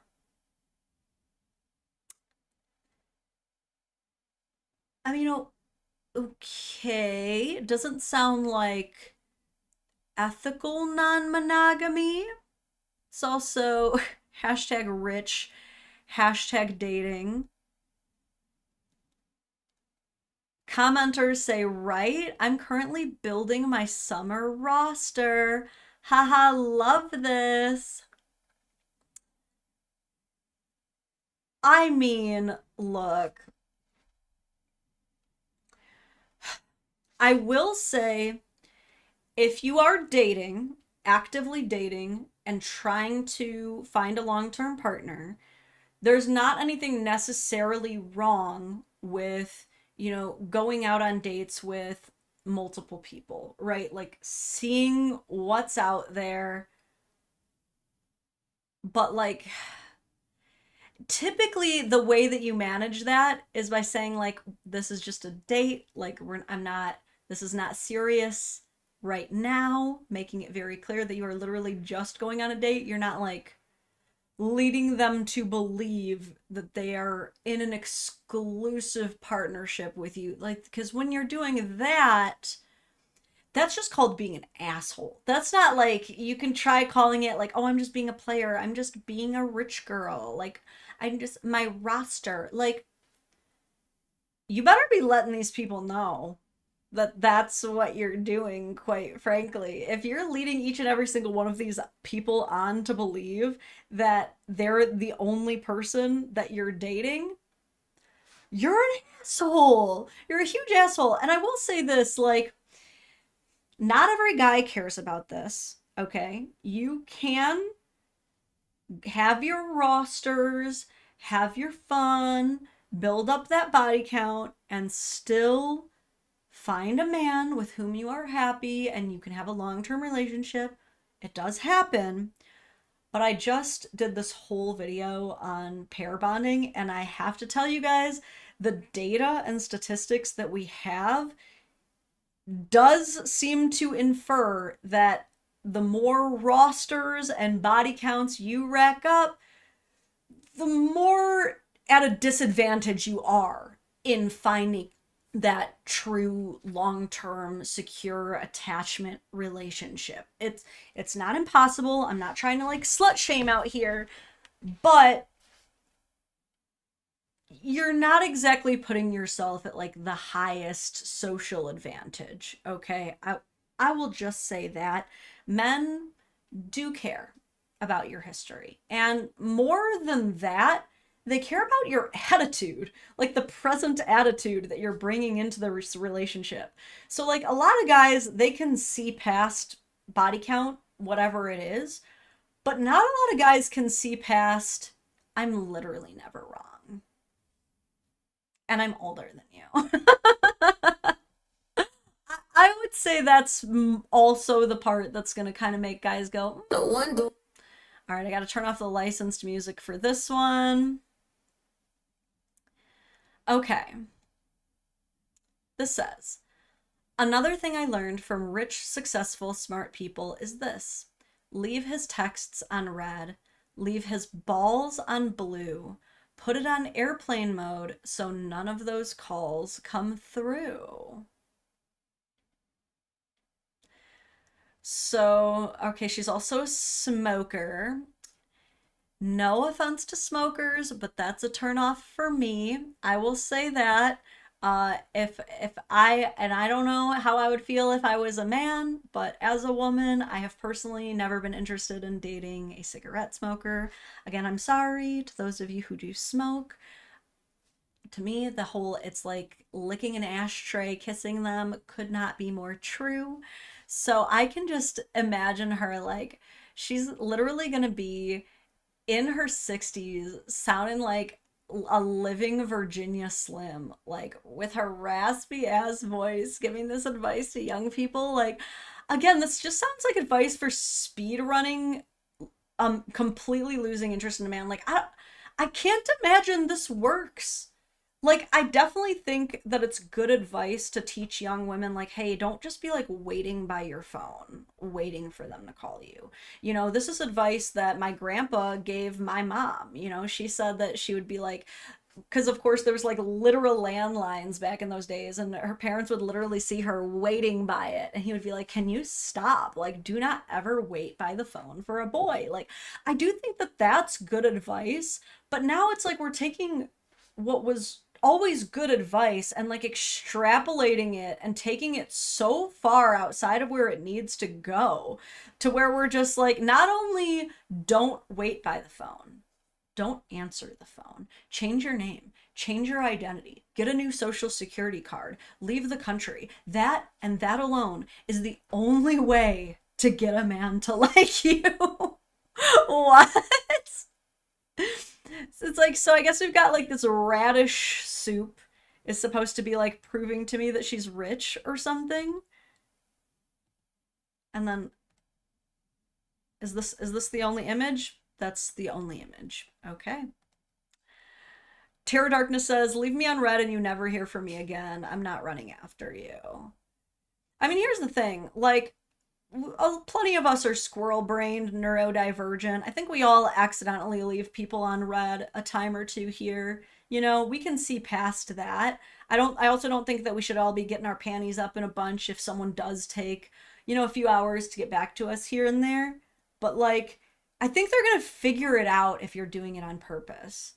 And it's also like fully going on airplane mode, like, I don't know. It sounds like she's really taking this whole stress men out piece as far as she can possibly take it. And like, okay, here's the thing. If maybe if he's doing it to her first and she's just trying to give him a taste of his own medicine, I can see that. But when you're first starting to talk to somebody, I don't know, man. I would just immediately take that as like, oh, okay, she's not interested. Time to cut my losses and go talk to someone else. But no, she's really standing 10 toes down on this. Rich people dating advice. Disappear and he will show up. Now, this was the case for me with one ex that I dated who was like an absolute stalker, but I would not use that relationship as like a testimony of anything healthy or even remotely healed. This was a man who would like regularly accuse me of cheating on him because he was cheating on me. And then he would break up with me, but then like immediately want to get back with me. Or he would like break up with me, but then like find out where I was and then like show up as like to like test to make sure that I wasn't like moving on too fast or something. Look, there's a reason that I broke up with this guy and we are no longer dating. It was a very toxic time in my life, okay? So there are definitely guys who might do this, but they're also probably gonna cheat on you. Oh, sorry, I forgot I turned off the volume. Another thing I learned from rich, successful, smart people, especially women, especially about dating, is this. Be like Cinderella. Cinderella disappeared. Do you remember this story? She disappeared, she left her shoe, and what happened next? She didn't mean to. She was on a time limit. She was on a magical time limit. And Cinderella would not approve of your advice. First of all, Cinderella was extremely giving and kind and worked her ass off. What? The guy found her, stalked her ass, found her with the shoe, found the shoe. She was hiding. She was not trying to be found. Okay, that was her. Because she didn't want the prince to know that she was poor and living in slave conditions. This is a very weird metaphor for her to be using right now. Like, she's comparing Cinderella, who literally was in a like this magical situation and was just trying to escape her life of criminal poverty and chronic abuse for one night to experience partial joy and was like giving it up, knowing like I'll never really be able to achieve that. Like, I won't be able to give this man the life that he probably wants, so I'm going to resign myself back to slavery, having enjoyed that one night of magic. Like, she was a very humble princess before she was a princess, okay? Like, she wasn't like, I'm gonna ignore this guy so I can drive him crazy so that he'll come looking for me. What? This is one of the wildest interpretations of this literature I have ever heard from. Her energy was not thirsty, chasing, desperation. She was sweeping the floor. She was doing her job. She was busy with her chores. She had drama to deal with those wicked, ugly-ass stepsisters of hers. She was not even thinking too much about this guy. Right. So do you not understand the difference between naturally being invested in things that organically take you away from being able to text someone and having ample time, ample ability to respond and properly invest in someone, but choosing not to so that you can be difficult on purpose? Like, these are not the same thing. He was going crazy. He was spiraling. Why? Because it was a chase. Men are hunters. I told you this a million times. When are you gonna get it through your head? Men are hunters. Stop texting first. I'm sorry, she's so unintentionally funny. She was literally about to like go off on us. She was about to, when are you about to get it through your thick skull? But she decided to like hold back a little bit because she is trying to give this like, but I care about you persona. Dude, she is giving evil stepmother, honestly. Stop picking up the phone right away. Stop putting your life on hold for them. Stop changing your plans for last minute plans with him. Be like Cinderella. Why do you think my username is Sasha Bella Cinderella? What do the comments have to say about this one? And they will always come back. Okay, it's time to lay low, girls. He's obsessed with me. He'll be back. So run away and they will chase. Yup, he just came back after 7 months.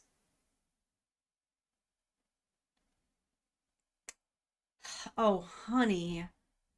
Who's gonna tell her?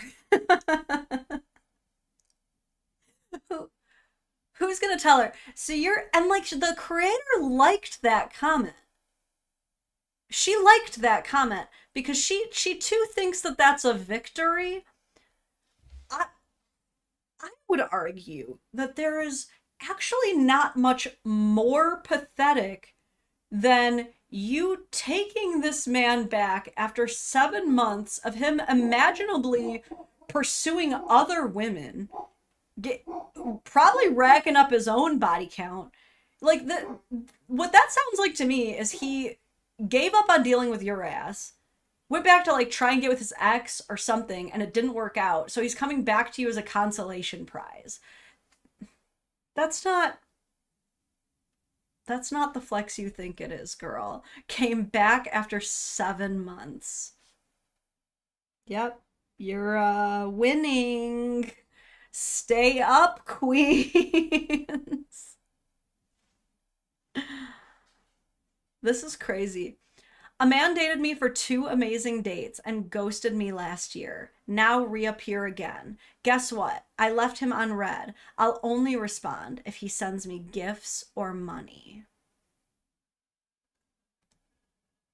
It doesn't sound like that's working out well for you, Momo. This is such a perfect example of single women keep each other single. Like, truly.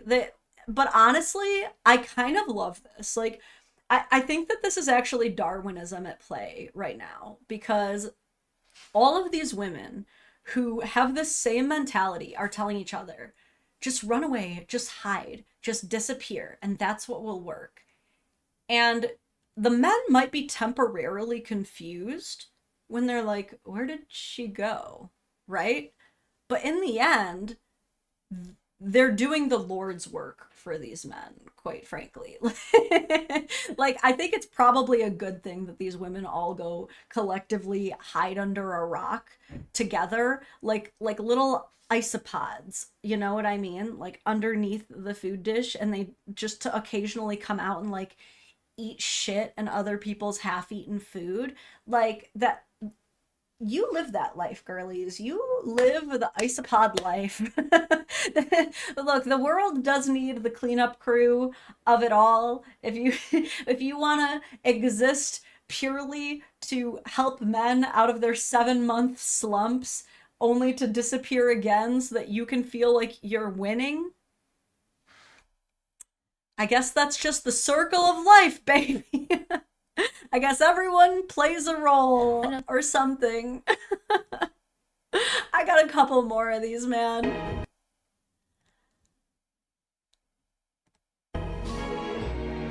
All right, so what we've got here is her at some place that's supposed to look fancy.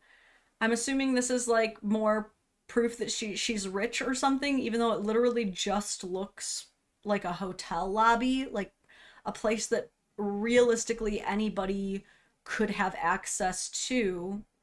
I too can walk into an art museum and take a video in front of a statue. Does not bring up my net value. She says, rich people dating advice.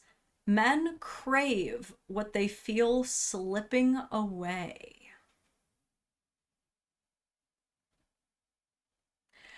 This is another one of those things that is probably has like some truth to it. You know what I mean? Like me personally, when I'm on my last Doritos Locos taco for my 3-pack of Taco Bell, I too am kind of like, ah, this really sucks. Like I'm almost on my last bite. I really got to make this count. You know what I mean? How can I make this last, my last cheesy gordita crunch? You know what I mean? Like I think there might be some truth to that, you know? Like if you feel like there's been a lot of layoffs at work, you might work harder in hopes like, ugh, I can feel like this job might be kind of getting loosey goosey. I might have to like step up a bit, right? I think that that's probably true, but there's a lot to be said for how that plays off as a long-term tactic, right? So, for example, let's stick with the, everybody's getting laid off around you thing. You're at this company, they tell you, hey, we're going through some layoffs and the lowest performing employees are going to be the first to go. Naturally, you're going to get your numbers up. You're going to care about the metrics. You're going to work a little bit harder to keep your job. But if every other month they're hitting you with your numbers are kind of low, we're going to have to let you go. If you don't, you're going to get burnt out and sick of it. And you're probably just going to start applying for other jobs and looking for somewhere else and less stressful to go work. And the same can be said for relationships. Like, yeah, if I'm like, dude, I'm seriously about to break up with you, then the guy is going to be like, oh shit, like I really want my relationship to work. I'm going to work to fix this. But if it's after every single minute argument that you're like, that's it, it's over, eventually the guy is probably going to be like, okay. Okay, then it's probably it's over every week.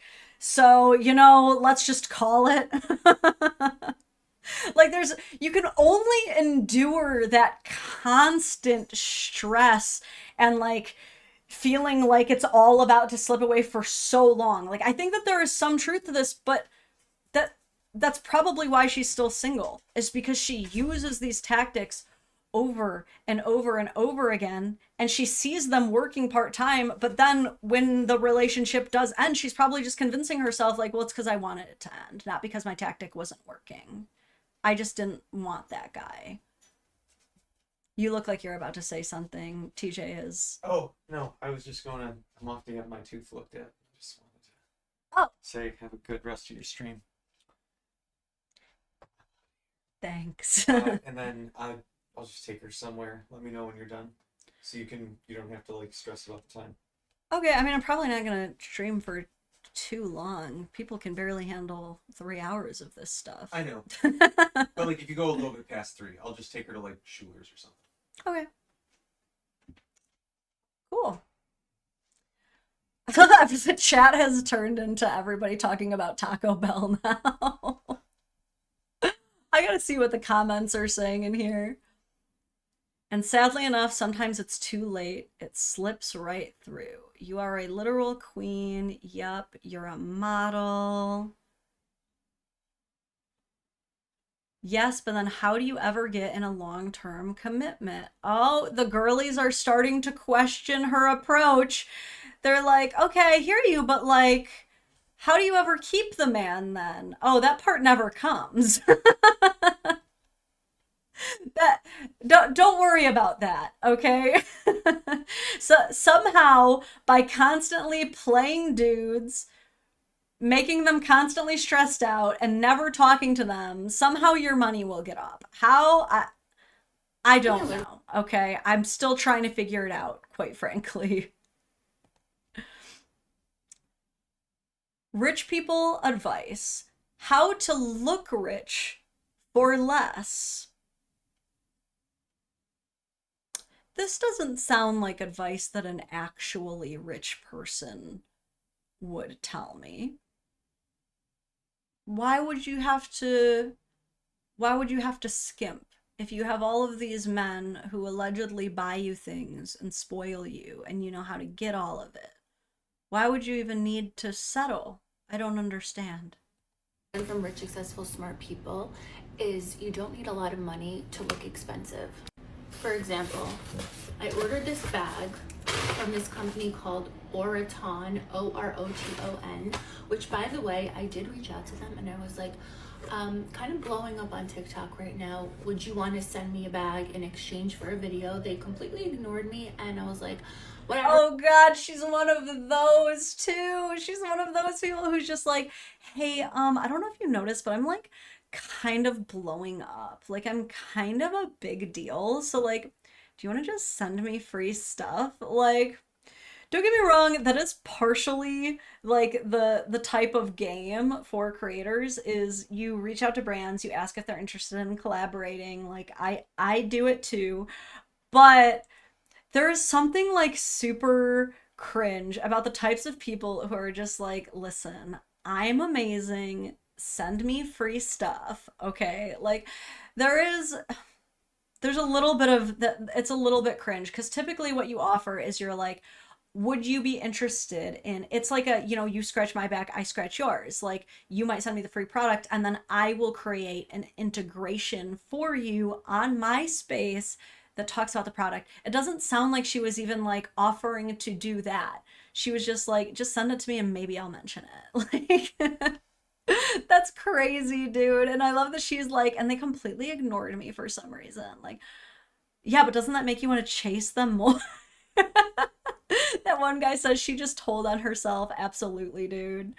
Whatever, you know, what is that thing with the Wayne Gretzky quote? It's like you miss 100% of the shots you don't take. So whatever.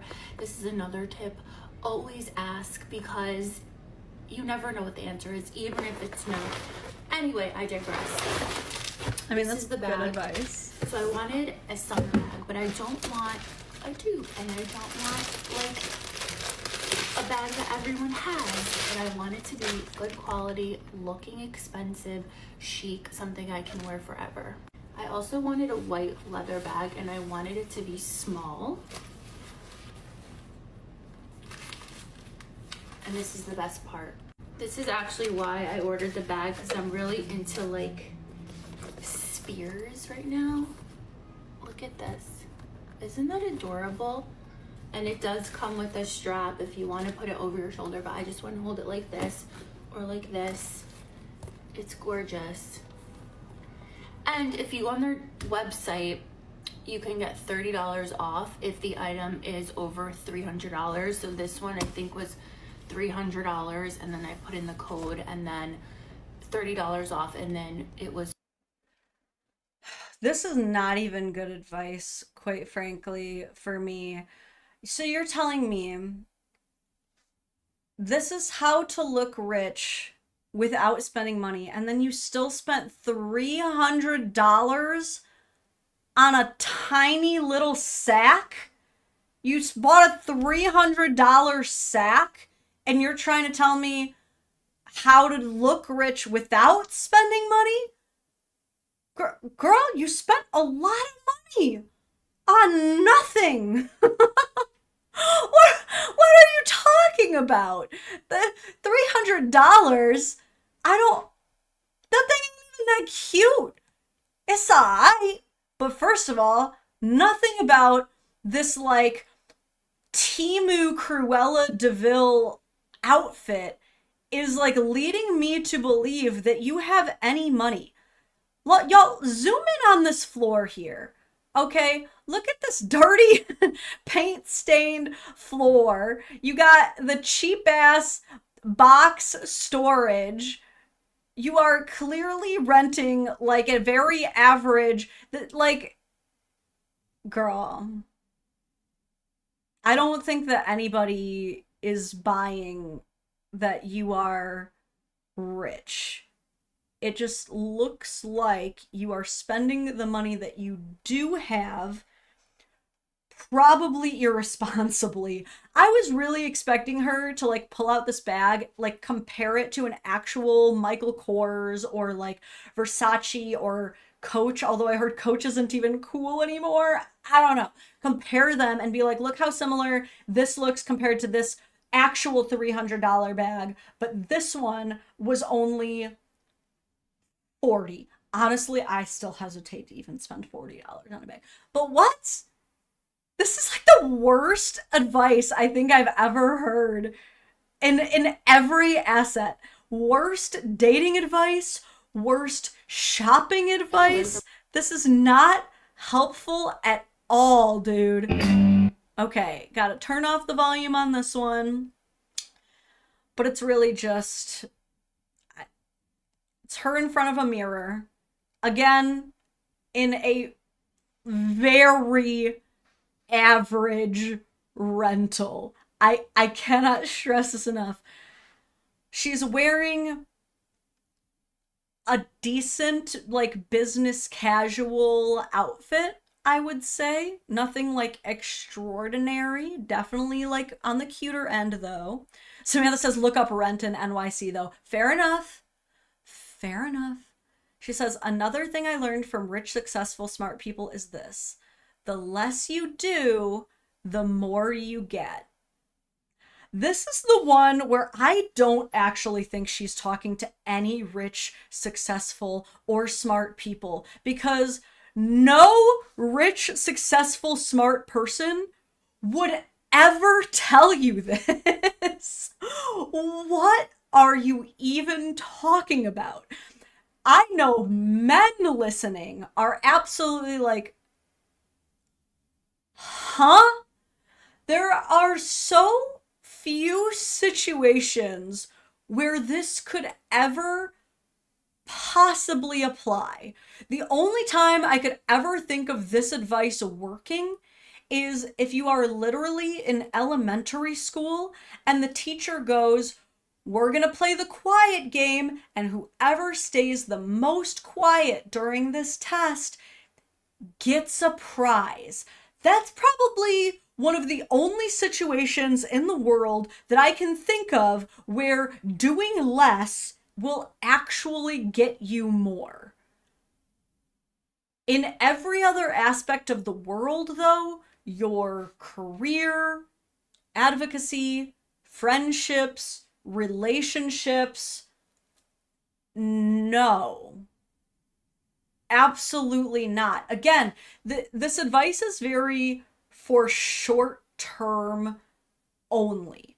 This whole idea that the less you give a man, the more he will want to chase you is like very, very like temporary, only in the beginning type stuff. Okay? Like I said in the beginning, I am actually willing to meet her halfway and agree that when you are first talking to someone, yeah, don't like pour your whole heart and soul into them. Don't literally cancel plans to acquiesce to everything. Don't be bending over backwards for someone that you literally just started talking to. And this goes for men and women, right? Don't be constantly blowing up their phone. Like, why aren't you texting me back every hour on the hour? Like, go stay busy. Like, go do shit. Okay, go live your life. Like, the being actually in reality busy is attractive to potential partners for a lot of reasons. And I think that that's the piece that she actually has experienced in some degree of her life. But the way that she's chosen to like execute those results is keeping her so chronically single. It's like she saw what happens when she starts talking to a guy who's interested and she naturally is busy with things, right? She's not getting back to him right away. By the time she does, she has stories of the things that she was up to, and it naturally is engaging and makes her interesting while also giving him something to look forward to. And I think that she saw the success of that, but then was like, okay, so that's how I need to permanently be, is constantly keep him at arm's length, constantly keep him guessing and wondering and stressed out. But again, she's not able to stay in relationships long enough because these things are destroying them the longer it goes on and the less relief these guys have, right? Like, again, even me as a woman, when I first start talking to a guy, or at least in the past when I did, you know, I probably am not going to mind if we're not talking all day, every day. You know, there is that like bit of mystery that's intriguing at first, but like, listen, I've been married for 10 years, and do you know how annoying it is when my husband does not get back to me for the entire day? I'm like, bro, did you not get my text? By all means, be busy a little bit, but like, sir, I am trying to figure out what you want me to get you from the store. Okay, I'm going out for some food. What do you want? Okay, or else I'm gonna have to guess. You know what I mean? It's not fun the longer it goes on for, okay? Or if it's not temporary. At that point, it's like, oh, you're just unreliable. You're just not an available person. Okay, I can see why guys are like backing off a little bit, okay? How about you guys pick the next one? You guys pick out the next one for us. And then I can also move into some other stuff after the break. But let's do a few more. Oh man, I'm curious what this top one is actually. I picked this one. I have to hear what she has to say about this. I just know this one is going to be rich because it says, "You are all clones." Meanwhile, she's trying so hard to be Shira 7. I can only imagine what is going to come out of this one. Oh, sorry. I feel like TikTok has ruined the vibe, and I know I'm on TikTok and yada yada yada. However, I've just moved back to New York City after about 7 years of not living here before TikTok existed. When I lived in New York 7 years ago, before that was 10 years in the city, there was a vibe.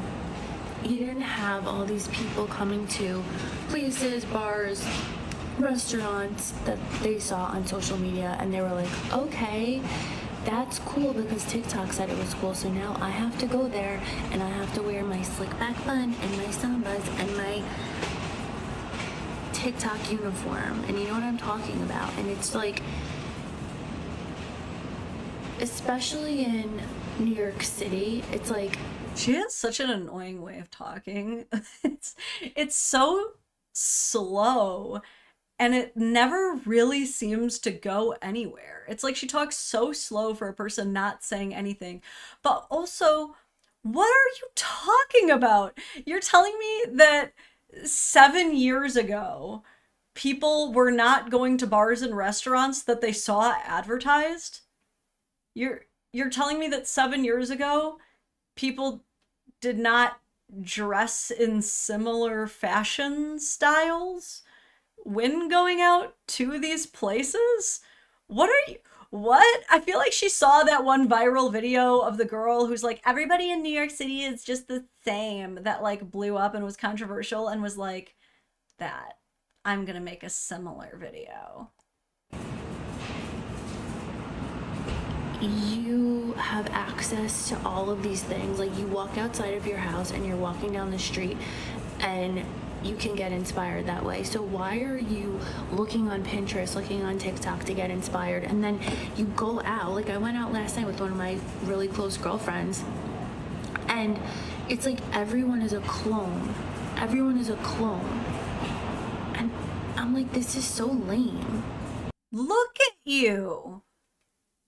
How are you gonna say everyone is a clone? You have shown zero unique style in every video that I have watched. Like, if I look at you, you just look like every girl from New York. What are you talking about right now? Am I going crazy?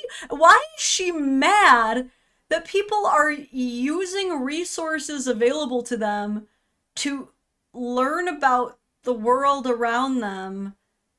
This is crazy. This is like those guys that post on like runner Twitter and are saying things like, real runners don't run with headphones. If you run with headphones, you don't actually like running. You like being distracted. Like, that's exactly what she sounds like right now. Like, you're trying to gatekeep New York. Girl, you're old news, okay? You haven't even been in New York. You don't know what's going on anymore. But like, yes, of course we use the internet to be inspired to buying things. It's literally no different than TV commercials reminding us that there's a new sandwich at Arby's or whatever. I'm so confused by this. And also, thank God for some of those targeted ads, dude, because like I find out about some of the coolest events. Like, my spring break was made so much better by random like Facebook targeted ads of like, oh man, you're looking into Kentucky? Did you know that there's underground cave kayaking in Kentucky? And I'm like, no, add to bucket list. Like, I find out about so much cool stuff that way. Why is that bad? Maybe she'll explain. I cannot wait to go in the comments on this one. I feel like that was it. That was the whole video. Okay. What do the comments have to say? Before TikTok places, there were Instagram places. Okay. TikTok uniform. OMG, yes. I'm not getting it. Unpopular opinion, it has always been this way. Before TikTok, we looked up to pop stars and celebrities and read magazines for current fashion and style. Yeah, I guess that's the unpopular opinion, apparently. This is what everyone says when they get old. LOL, someone said this exact thing about cell phones 20 years ago. New York is not the same. The vibe has shifted so drastically. It's giving LA. So many more people are constantly filming and photographing every moment of their lives instead of living in the moment. I can't believe there's so many people like agreeing with whatever this slop is. Like, a bunch of people watched this entire video all the way to the end, watched this chick literally just doing New York things and being like, yeah, you're right. Huh? It's like she literally did that video that went viral of the girl who was like, everyone in New York City is the same, except for that actually hit the right algorithm. Wow. This is fascinating that this even went viral. Huh. I'm so disappointed by society right now. Well, that just made me more depressed than I already was. Holy shit. What are some of these other pinned ones? Do I even want to know? Here's another free place you can go to surround yourself with rich, successful people. Go to the nicest hotel in your town. Even if you have to drive a little bit, go. Okay, so I literally cold clocked her earlier from that one video when I was like, you look like you're just in a hotel lobby. It's because she was. It's because that's how she preys on rich friends that she tries to make. God, that's so weird. Sit in the hotel lobby and bring your laptop and work for the whole day. They won't kick you out. Grab a coffee, grab a tea, whatever, grab a snack. Sit your ass in that lobby and work. Afterwards, go to the hotel bar, sit your ass at the bar, order a drink or a Coke, a Diet Coke, whatever, hang out, and mingle. Talk to the bartender. The bartenders always have the juice in these hotel lobbies. Here's another free. I feel like rich people know that people do this. Look, I will not pretend to be in the mind of a rich person, but like, rich people have to know that this is what's happening. You know what I mean? Like, if I was a rich person and I regularly stayed at very expensive hotels, dude, I'm not going to be going and talking to randos hanging out in the lobby on their laptops. Like, I feel like I would know that they're just like waiting. Also, isn't this also like a technique commonly used by escorts. I'm sorry, but isn't it? Isn't this like what escorts, especially like high-end escorts, have been doing for millennia, is hanging out at hotel bars? I'm just saying. That has always been my understanding, is they're like a higher class lot lizard, essentially, is like those girls in hotels. And like, does she, I'm starting to realize that like this whole time that's what she's been doing, but like she's convincing herself, no, it's not like that. No, but it's different. It's different when I do it. But honey, is it? Because I know that she's saying like leave their balls blue or whatever, but like I don't know that she is actually chaste in execution. I don't know that. Maybe she is. I don't know if it matters though, because again, like she does not appear to be rich. She does not appear to have a man. So what is all of this advice? Like what? Why are people listening to this? Comments. You can't do that more than one time. I mean, one day, because people who work there will notice you and think, oh, there's that one again. Yeah, it's kind of like the Daffy Duck's famous trick that he can only do once. And it's literally him, like, blowing his face off. Yeah, it's you can only get so much mileage out of that one. How do you find the best hotels in your city? As a successful person, I'll tell you, this is so silly. You need to make connections in the field of business you want to get into, not just random. Yeah, I love that, like, an actual successful person comes in and is like, no. She also has, like, she gives this advice, but then she never shows us the results for, like, why we should believe her. You know what I mean? She's like, well, you hang out, you work. Okay, I mean, if you're getting work done, I guess that is productive. I personally, even with like all the video editing and like filming and stuff that I have to do, I really don't think that I could sit in a lobby all day. I think if I'm really like committing to it, I could maybe commit to like 3 hours max. But then she goes to the bar and she's just talking to the bartender. Hello, that's not a flex. Of course the bartender is going to talk to you. Dude, that's like a guy being like, you know, if you really want attention from women, here's what you're going to do. Go to the strip club, sit down, order a lobster, and like the girls there will talk to you. And they have so many juicy stories. Like, yeah, I'm sure the people who are paid to be there and make more money the longer you stay there drinking are gonna be friendly. I don't see how this is groundbreaking advice. Am I crazy? I gotta watch this last pinned video before I let you guys pick. Another thing I learned from being around rich, successful people is this. Go to dinner parties, plan dinner parties, invite your friends to your dinner parties. Tell them to invite their friends to your dinner parties. The more fucking people you surround yourself with that are aligned with what you want and have achieved what you want, the more people you will meet that are the same, and you get to eat and drink. Another thing I learned. That one was actually not bad. That was actually pretty solid. I do like this comment though, but another thing I learned from no, get out of here. Enough.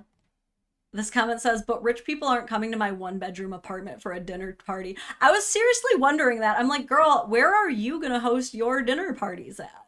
Like, you also are living in a 1-bedroom apartment in New York. Like, where are you gonna host a dinner party at? No, those are only the ones who want to pretend they're rich and have an excuse to show off to others.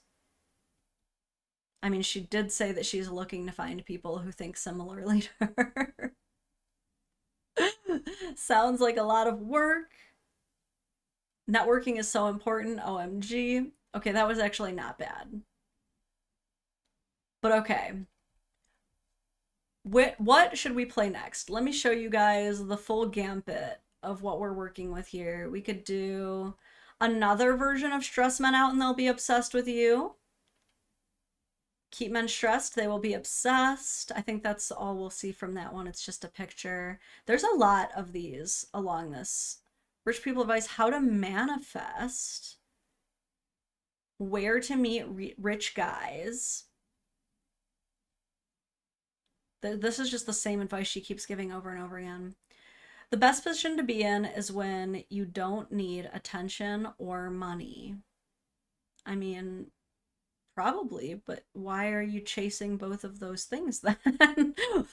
This seems very counterintuitive to the previous advice that was given.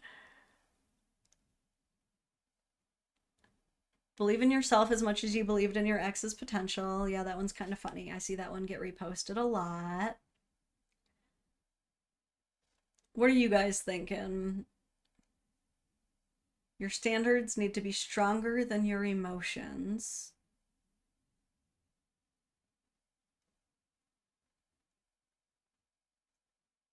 Be self-centered. Stay away from indecisive people. Don't pay more. Lauren Conrad was an actress from back in the day. I think she's about to refer to like one of those like old TV show drama things. I actually don't know.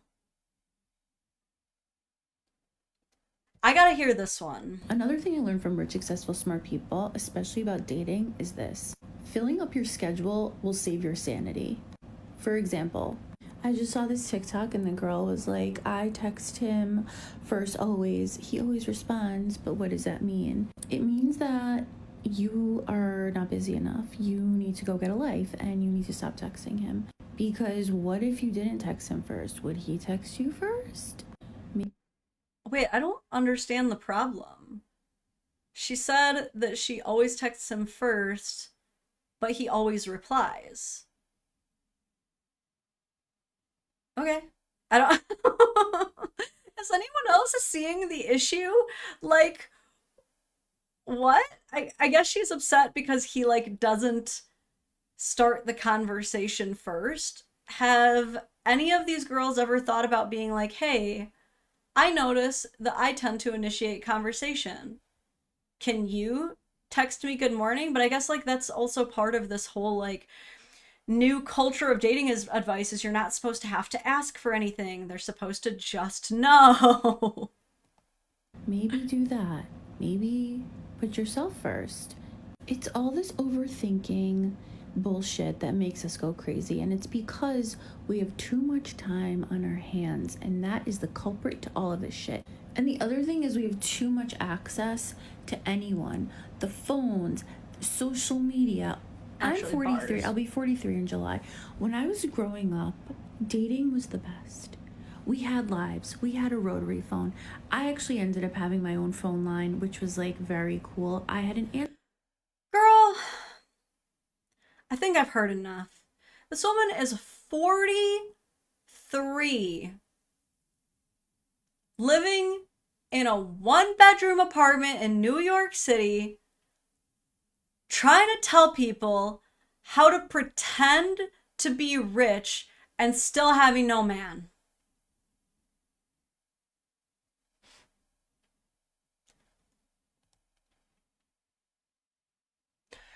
Not that you have to be rich or married by 43.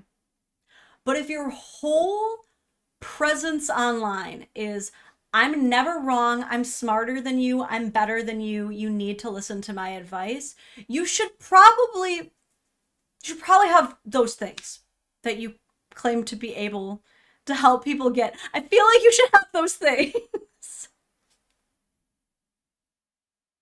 What traumatic event landlocked your 43-year-old brain to just perpetually being a 17-year-old? Like, what was it? Did you smoke too much pot Did you get into a car accident? What was it? Because for being 43, was it like the Botox? Did the Botox just kind of like freeze everything up top, including the brain cells?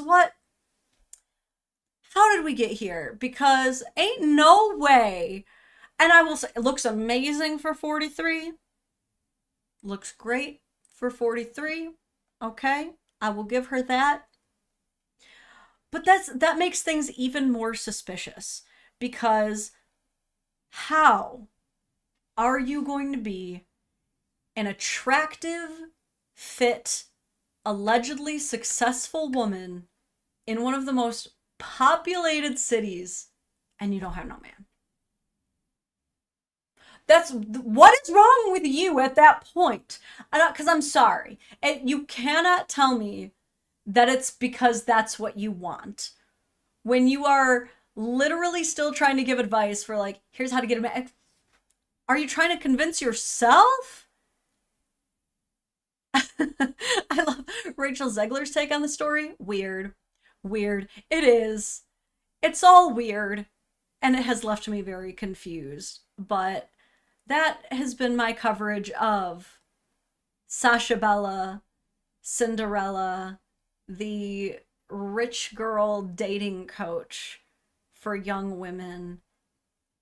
And what's crazy though is like there are definitely women like listening to this.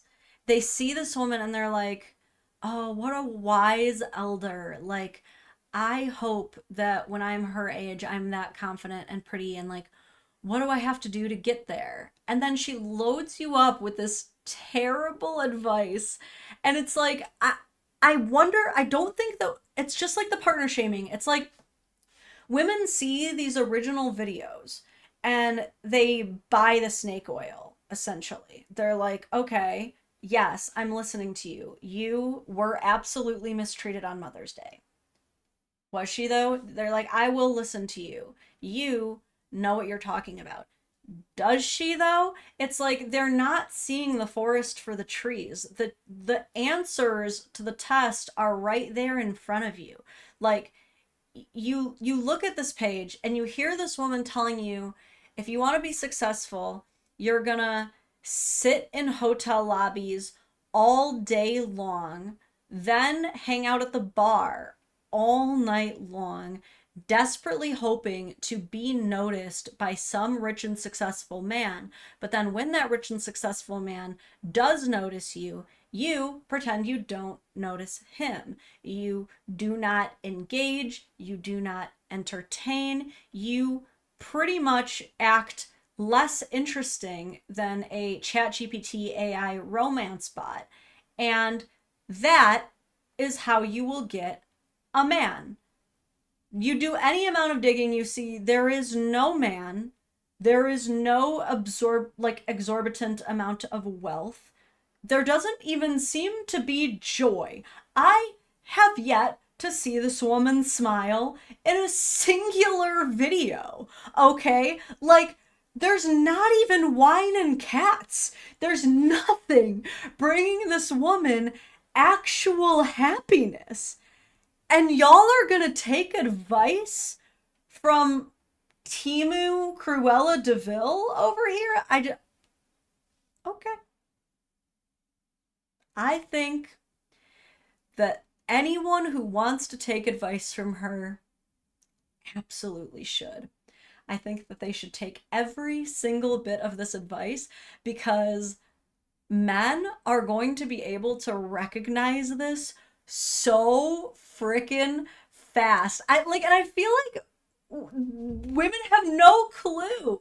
Like, I'm trying to womansplain it. I'm trying to tell people, like, ladies, men know all of these tricks. They know what you're doing. They know when you are ghosting them on purpose. And a lot of them are catching you in 4K. Like, I don't think that this woman understands that all a man has to do is send her a singular message on Instagram.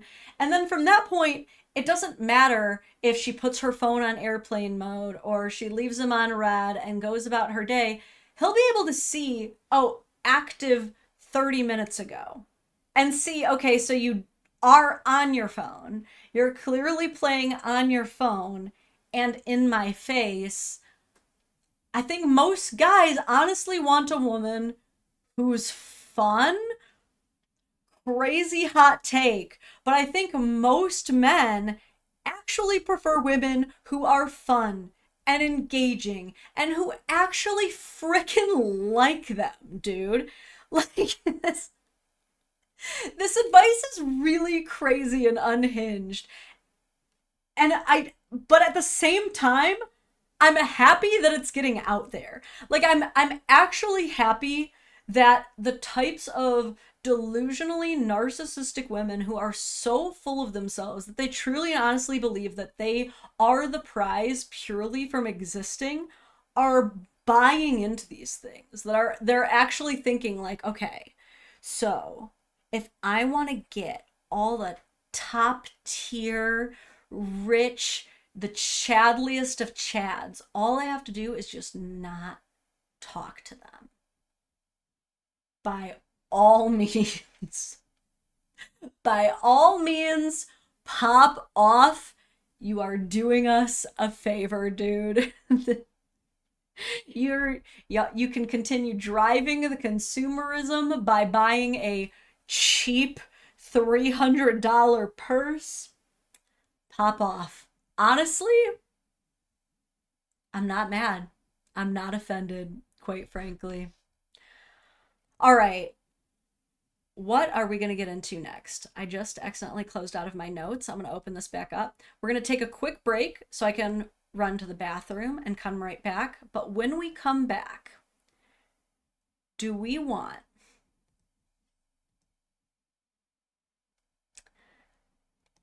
you can pick from a couple of different nice girls, okay? I have one that my note for it is mother of three will not remind you what she brings to the table. Another one where my note was pick me girl wild and out. Or what's this one?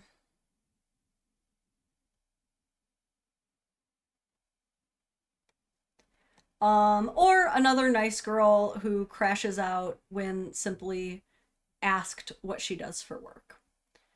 I would love to hear you guys. So you guys decide between the mother of three, a pick-me girl, or another nice girl crash out. But I will be back very, very quickly. This won't take too long. Quick BRB.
Okay, y'all. You asked. So, I delivered. We has a Prince Unicorn. Our newest addition to the family. He is currently beginning a shed phase. So you can see that even though most of his body is quite red, we have some whiteness on his leggies and tail. Now, sir, Miles is in here. You gotta go, buddy. Do you want to go outside? Of course. Right when I start the stream back up again. I have to let my dog out. I will be right back. We shall return.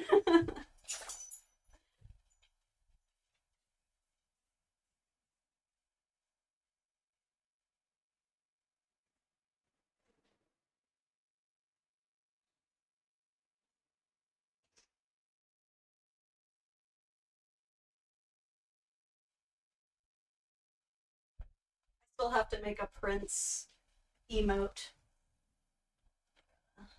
Get my angle back here. Does he already want to come back in? There we go. That's how I had it. Let me go get my dog. That's a Miles fake out.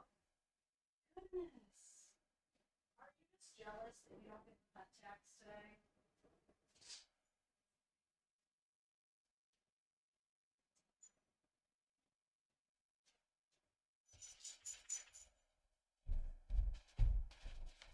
Okay, I think we're ready now. I'm like, can you guys still see him? I might have to back up a little. He'll probably be scampering around. He's got a big old full belly though. He might honestly shit on me at some point during the stream. Not too sure. He ate a lot today. Here, let me see if I can get you guys a really good view.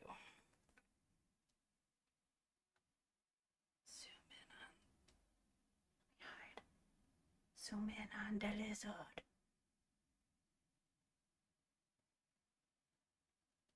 Prince Cam.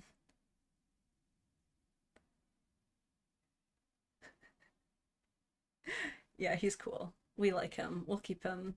But also, might I just say, bearded dragons are not for the weak, dude. Like, it's a lot. You are gonna pay thousands of dollars between making sure that you have an actually good tank, which is going to take months of research. Like, there are so many wrong ways to have a bearded dragon. It's called husbandry, is the word for basically taking care of your bearded dragon's environment, is bearded dragon husbandry. And if you're bad at it, there are like so many ways to kill your bearded dragon, and exotic vets, also expensive.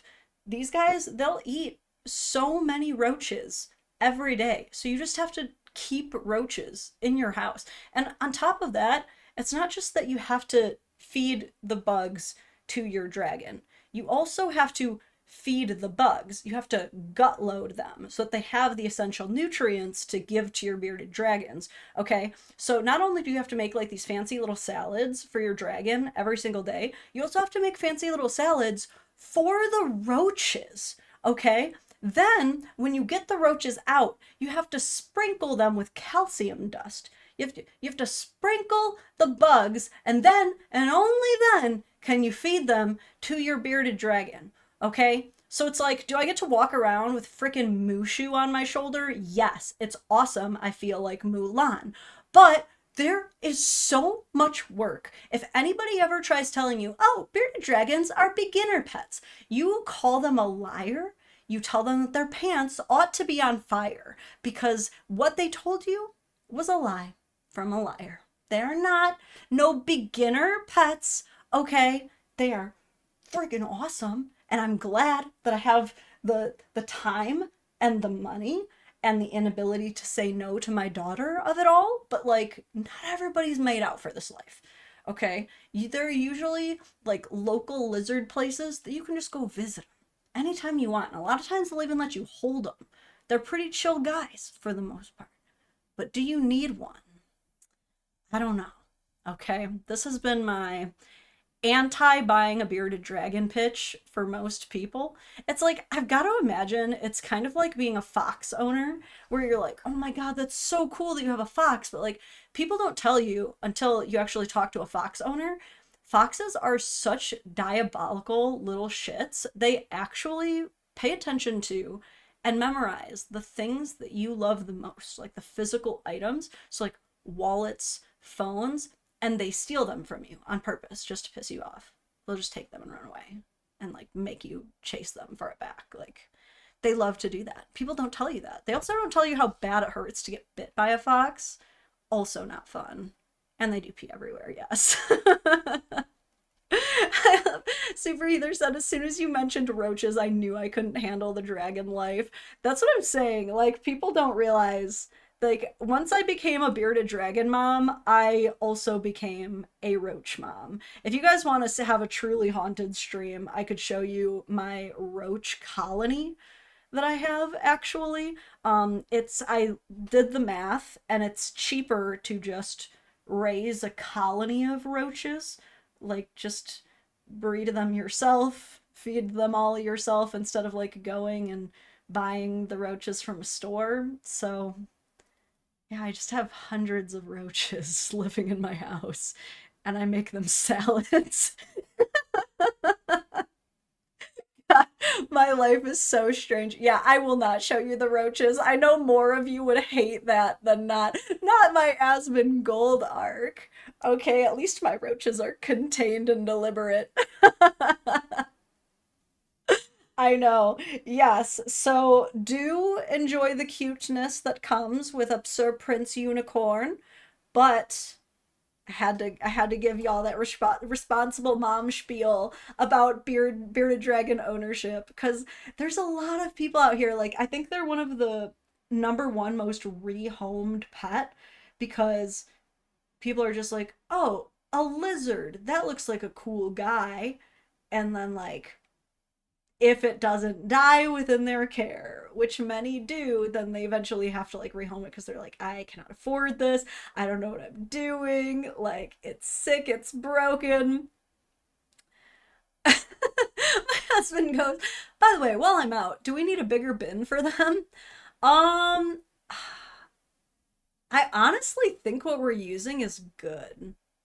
I think it's perfect, babe. I love me and my husband casually doing our shopping through the chat, through the live chat. Hey, babe, do we need milk? That's so funny. Oh, I forgot which nice girl I was even gonna show you. Let's just start from the beginning. I love a good nice girl thread.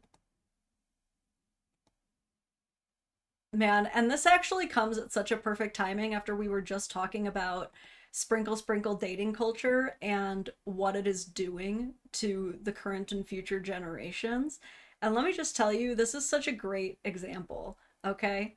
So this is a guy texting a girl. If you guys don't know what the idea of a nice girl is, they get the name as a joke, because the joke is that they're a person who tries to come off as a nice person, but then you quickly find out that they are not so nice in one way or another. Okay, so the joke, the name nice girl, it's facetious as heck. But anyway, this guy's texting the girl. She says 2 incomes are needed, quoting something that he said previously in a conversation. She says, that's 50-50 mentality. Maybe you should get 2 jobs if you need to rely on a woman's income to have a good life. When we have a hard time every month due to our hormones, you don't pick up the slack because you expect us to just deal with it, because we are women. But when it comes to you fulfilling your responsibilities, your gender roles, you want someone to pick up the slack. SMH. Shaking my head. Stop being feminine little bitches and get to work. Okay, I have some thoughts there, first of all. When it comes to the whole 50-50 conversation, I don't know how much you guys are inundated with this in your lives, if this actually like really comes up in dating very often, but when it comes to, there are a lot of people who just do not believe in 50-50. It makes no sense to them. They're like, we are women. There is no reason that we should be splitting bills. And I really do think that this is like kind of a newer idea, at least relatively. You know, obviously in a time where women couldn't work, it wasn't even discussed at all because it wasn't an option. But we were like, we want to work, we like working, we make a freaking ton of money, we're very good at working. But when it comes to like paying bills, there is this new idea of like, well, we're still just girls though, so why should we do that icky stuff? You know what I mean? My personal take on it is it should really be like, you know, 100 100 ideally. Like everyone is always putting forth their best, and you know, hopefully creative and smart enough to be in a position where if one person goes down, gets sick, gets injured, whatever, the other person is able to help out. So I've said before, that is why I do recommend both parties working. I just think it's like the safest thing you can do in this climate, for everybody involved. But if that is the case, you know, sometimes you might have to split it. Like if one person makes like way more money, maybe do 60-40, 70-30. You know, everybody has their own way of working it out. But yeah, there's still this idea of like any guy who brings up sharing bills is not a man. And he's a terrible person. And like he's just effeminate, not worth dating. So I'm so curious to hear from you guys if you have heard this or seen it. I'm personally inundated with the stuff as a younger woman. You know, it's just constantly being fed to me. If your husband makes you pay bills, he hates you. And I'm like, shit, okay then. That's one hell of a belief that I guess you have. So he responds, oh my god, wait, I wanted to cover the period thing too. That's another thing that women love to bring up to make themselves like instant martyrs and like victims, and like this is why we shouldn't have to pay those dastardly bills, is because we have periods.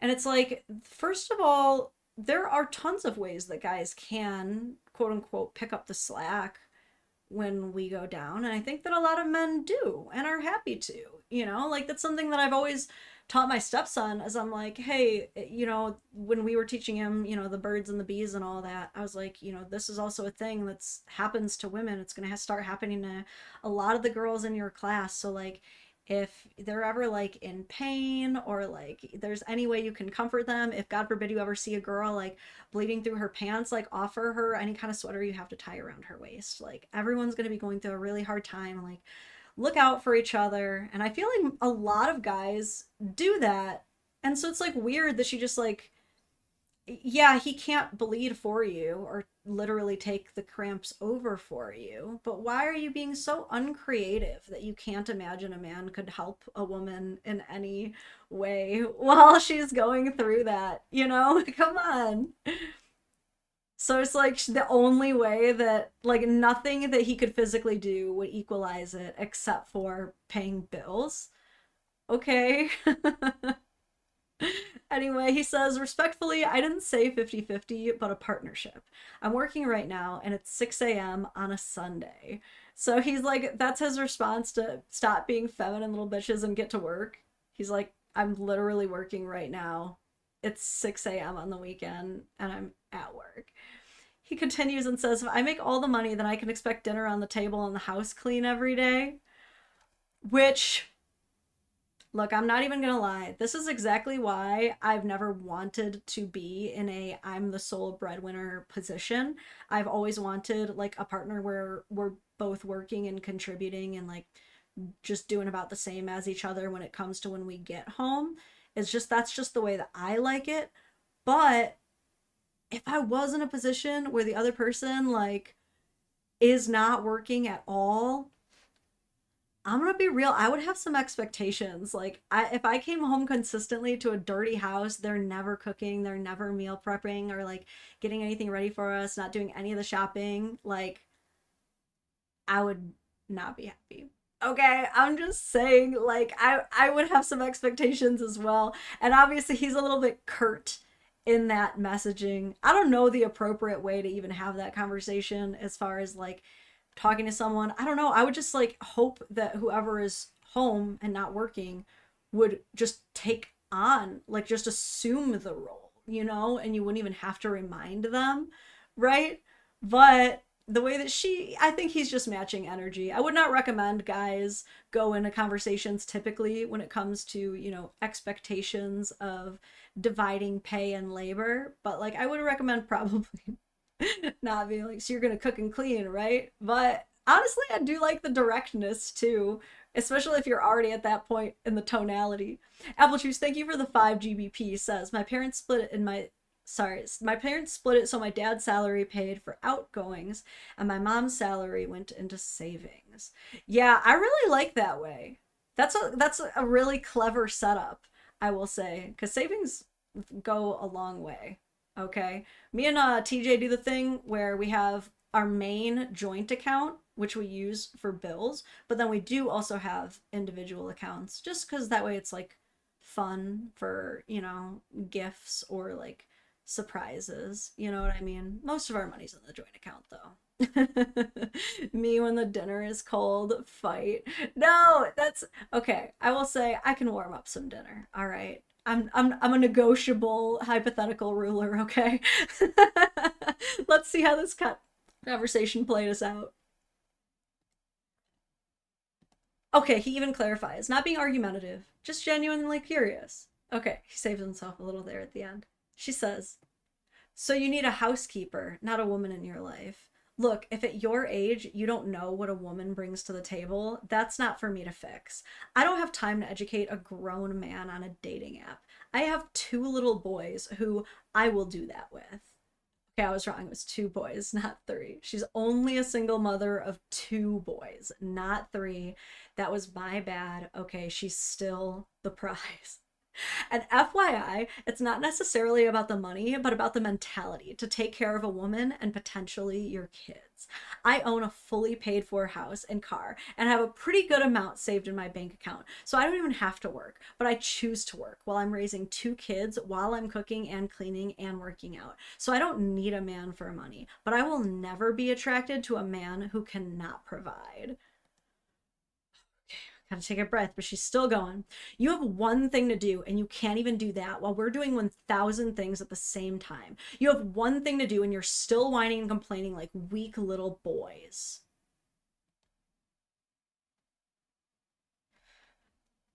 I think she needed to get that one off her chest for a while. This is not even about him at this point. This is her ex. Possibly multiple exes. Not too sure if the 2 little boys are from the same dad or not, but let me tell you, some dude just shat in her Cheerios one too many times. And now this guy has got to hear about it. All right, on behalf of all men, he just had to get crucified for all y'all's sins. Dude, she really... she let out a long time of pent-up misanthropy on that one. Weak little boys. Like, he's just... every bad man out there, that's him, because he said he wants equal partnership. Bit of an overreaction. Let's see how he replies. He says, I don't think I'm whining or complaining. We're equals. We provide for each other. She laugh reacted that. He says, what does a woman bring to the table in your opinion? And she laugh reacted that too. Now, I have to stress at this point that... Sorry, my bearded dragon is definitely distracting me. Sir? You better not do anything goofy. You just chill there, okay? You see that side eye he just gave me? He's like, I will do whatever goofy shit I so desire. So help me. But here's the thing, is it's a big turnoff for women when a man asks on a date, so what do you bring to the table? It's definitely a dumb question to ask. Like, obviously, fair to have on your mind. Obviously, you're dating a person to vet them as a potential long-term partner. It's fair to be inquisitory, right? But it's a stupid question to ask because it does just carry so much weight. It's almost on its head accusatory in a way. Like, it's just very off-putting, I would say. I wouldn't recommend just hitting any old gal with the "so what do you bring to the table," right? But here's the thing, in this conversation, he did not start it. She was the first one to even bring up the table. So he's just, again, not even perfectly matching his energy because he's not on his own little schizo arc here, but, you know, he's reacting accordingly. Okay, he's like, since you brought up the table, what does a woman bring? To which she says, and I do not know why the year is 1969. I know nobody'd ask me how we're traveling through time right now. Okay, so I'm assuming bro is just goofy and like changed his settings on his phone or something. But she responds with nothing. So she says that women bring nothing to the table. Okay, interesting. She just says, nothing, good luck. And he says, also you in French.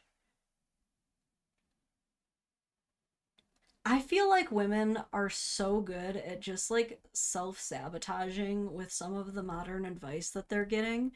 And like the thing is, they don't even recognize that it's self-sabotage. Something about like lobsters boiling in the water, you know what I mean? Like, to them, they're justifying it like rapid fire in their heads of like, dude, I just dodged a bullet. Like, keep your standards high. Like, that dude was probably an incel. Like, they just have all these walls built up to like tunnel vision on only like, I'm right. I'm so right about this and I'm so justified, that they're, again, like not seeing the forest for the trees. They're not understanding like, dude, because you have such a knee-jerk reaction to the even concept of paying 50-50 for bills, because it's become such a like centerpiece in feminism these days. Like, God, you're not a real woman if you let a man make you pay bills. And it's like, we really shame each other for that. Like, we really get on each other. Like, no, you're not properly sticking up for yourself as a woman if you pay half for the life that you want to live. I guess, like, it's become such a crazy thing. They're having such knee-jerk reactions that all a man says is, I'd like someone who is an equal.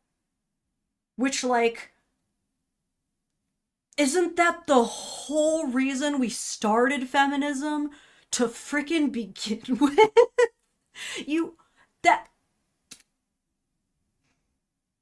You literally are like, we want to be treated as equals. And he's like, do you want to be treated like equals? And she's like, yeah. But so aggressively. Like, she literally strawmanned him into an enemy that he wasn't. She literally like painted a Disney villain onto him. And he's like, okay, but this isn't me. You just painted this on me. And she's like, well, that's what I made you look like. So prepare for me to treat you like it. Like,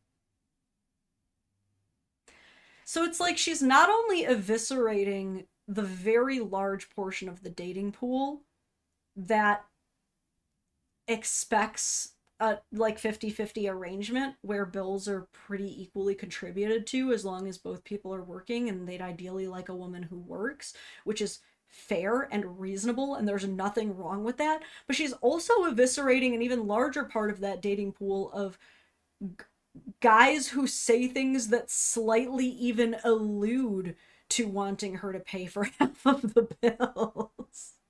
Like, it's getting more and more indiscriminate with how we wildly reject every male opportunity. And again, is it such a bad thing, or is it good that they're wearing their red flags so loudly? Okay, I know I missed a super chat. Sam says, is Prince Unicorn okay, or is he about to dive? He is not gonna do that. He likes to just sit, like, and chill somewhere. But if he dives, there's enough space. Yeah, no, he's not gonna do it. The way he's looking back at me like, I don't know, I might do it. He seemed pretty content, but now you're making me paranoid. You skitterbug. Yes, self-weeding is the word, Sarge. I could not say it better myself. Like, all right.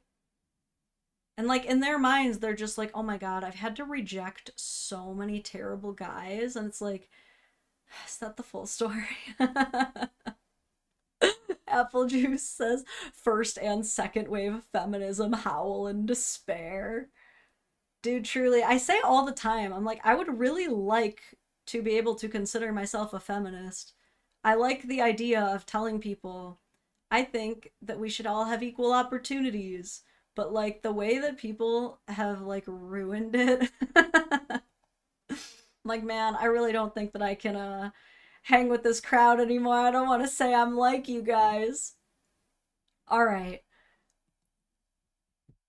So, this one's interesting. This one is, hold on, let me make sure I'm on this one and not the update, but there is an update. Okay, so this one is an interesting nice girl story. Most of these are posted by guys about girls that they're talking to, but every once in a while, a girl will actually share a story of a nice girl out in the wild. Remembering again that when I say nice girl, these girls are not nice. The joke is that they tried to pretend that they were nice, and it was quickly discovered that it was not very nice. Now, this girl in particular, we might be seeing some pick-me behavior. And you guys know me, I don't usually like that word because it's turned into something that people just call a girl who still likes men or has anything nice to still say about men. I think it's used very loosely, but the way that I've always used it is like literally she's a pick-me girl because she is actually trying to steal your man and present as though she is better than you. And that is why he should pick you and you're actually not that cool. So like that's always what I've thought that it meant. So with all that in mind, this girl posts, this one's actually an am I overreacting? But am I overreacting for blocking her? Me, a 21-year-old female, and my boyfriend, a 20-year-old male, have been together for about 2 years now. Not insignificant in my opinion. He moved to our city 2 years ago and we met. I introduced him to my friend group and everything was fine. 4 months ago, though, my best friend, a 23-year-old female, went on a rampage. She made fake accounts, produced many fake chats, and even face voice messages with his voice, my boyfriend, explained to me that it was all AI. I started believing her until my boyfriend managed to record her. Quick pause. This is exactly why I think that those Are We Dating the Same Guy groups are so dangerous, because I have heard of so many stories like this where a girl who wants your man will try to sabotage your relationship by posting him in there to make you think that he cheated on you. Same with, they'll make fake Tinder accounts for these people. Like, I've seen women admit to doing this with my own eyes and ears, okay? So that alone, if it's not the majority, it's still certainly enough for me to be extremely skeptical at this point in my life. Mr. Personality says, homewrecker. Dude, of the highest order. Okay. She wanted... Wait, sorry. God, where was I? Oh yeah. He was talking to her and asking her why she's doing all this and what her goal is. She wanted to get him. Said that I don't deserve him. After the whole friend group cut contact to her and grass grew over this whole story. Until yesterday / tonight.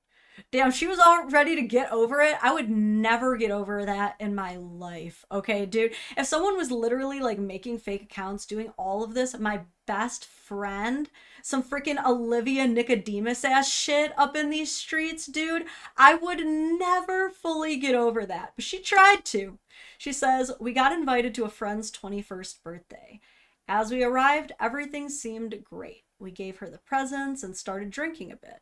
Keep in mind, she was the friend that supported me through all of this BS 4 months ago. Long story short, she started to flirt with my boyfriend, telling him that if he ever breaks up with me, she will be there and that she looks better than I do, etc. She is blaming it on the alcohol, and I don't know what to think. I know that I did stupid things on alcohol, but this goes kind of far to me. My boyfriend is also telling me to cut her off. I'm just hurt because she's the one who helped me through all this. Am I overreacting?" This is crazy that like that first part wasn't even the end of it. She's like, "Yeah, I literally had a friend fall in love with my boyfriend and then tried to ruin our entire relationship, doing all this like crazy catfish shit. So I moved on, and then another friend fell in love with my boyfriend." Dude, who is her absolute Chad boyfriend over here? Who is this Adonis just like destroying friend group after friend group? Like, women are just stab each other over this man. Like, holy crap. What is this energy? Wow, that's all I can say is like her boyfriend has got to be like just the hottest freaking dude of all time, apparently, making the women go ballistic. I It's tough out here, you know, when you got men like this, the TJs of the world. It's a tough life, you know. So anyway, here's her conversation. Look at Prince. He is up to no good right now. What are your plans? He's tied up in my hair, so I'm not too sure how much trouble he can get into. He's free. I'm watching you though, sir. All right. Let's pull up these receipts. So the girl who keeps getting screwed over texts the second hussy and says, "Hey, can I talk to you for a second?" She goes, "Yo, for sure." She says, "I think what you did today was really disrespectful. You know what happened with old hussy and what she tried doing with boyfriend. You all know that I'm very insecure about it. Still, you decided to make jokes all evening long about how when he breaks up with me, you're single and whatnot." And like, dude, I'm trying to even like think of this as charitably as I can. Like, maybe she was making jokes about the situation. You know what I mean? It's kind of like being like, "Oh, you know, and the best part about our friendship is like I won't try to steal your man, or will I?" You know what I mean? Like I could see like trying to find humor in that.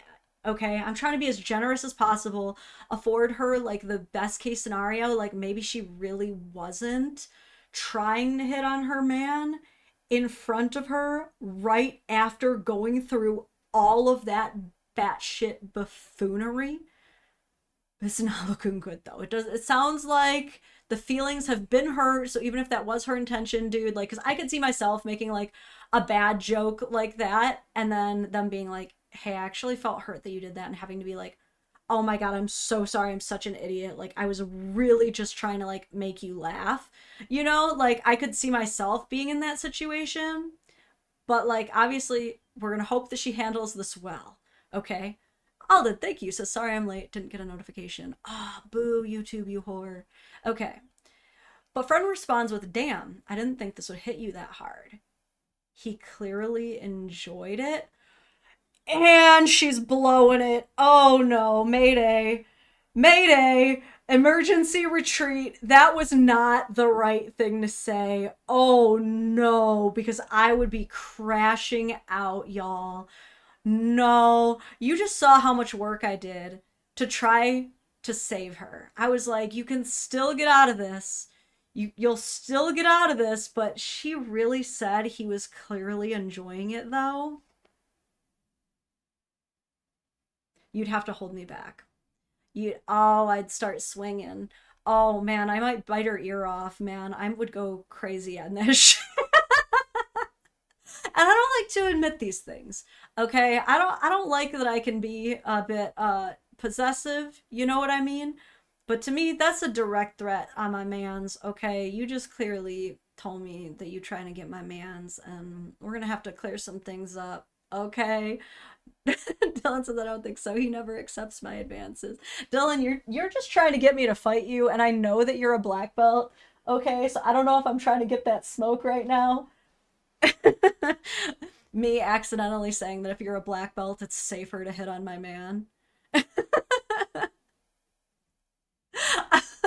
I'm just saying there are definitely people probably like strong enough in this world. Like if an absolute muscle mommy started hitting on TJ, I might be too scared to do something. I might just have to cry and let it happen. Cause look, I'm usually down for a good scrap, but there's a certain point where I know that would be bad of me. That would be very foolish of me. So anyway, she wants to go gloves off, though, is what this looks like. So this girl responds, "You didn't think it would be that deep? I was heartbroken for a week after blank tried taking him behind my back, and you know what she did. I'm scared that somebody will try it again. I know I can't trust blank, and I know he didn't enjoy it. Or, sorry, I know I can trust my boyfriend, and I know he didn't enjoy it." Apple Juice says she bombed more quickly than a Taco Bell surprise. The Taco Bell references in this chat are so fire. I might have to go get some Taco Bell today. We accidentally did some marketing. So this girl, oh my god, she's the worst, says, "What do you mean he didn't enjoy it? He was smiling all the time." First of all, smiling when you're uncomfortable is definitely a thing, but why would you ever say that? Like, I swear, like, you know how there's like death by cop, where people try to like aggro the police so hard that they like die from it? Like, I feel like that's what she's trying to do, like death by best friend, essentially. Because like, why would you say that? Like, what do you really think is going to happen after this? She says, "He was awkwardly laughing you off because he didn't know what to say. I know the difference between him enjoying something and him not enjoying something. He recorded the conversation you had with him in the kitchen and showed it to me as soon as we got in the car. He was the only reason I left earlier, because he was pushing me and wanted to show me something. It was well worth it.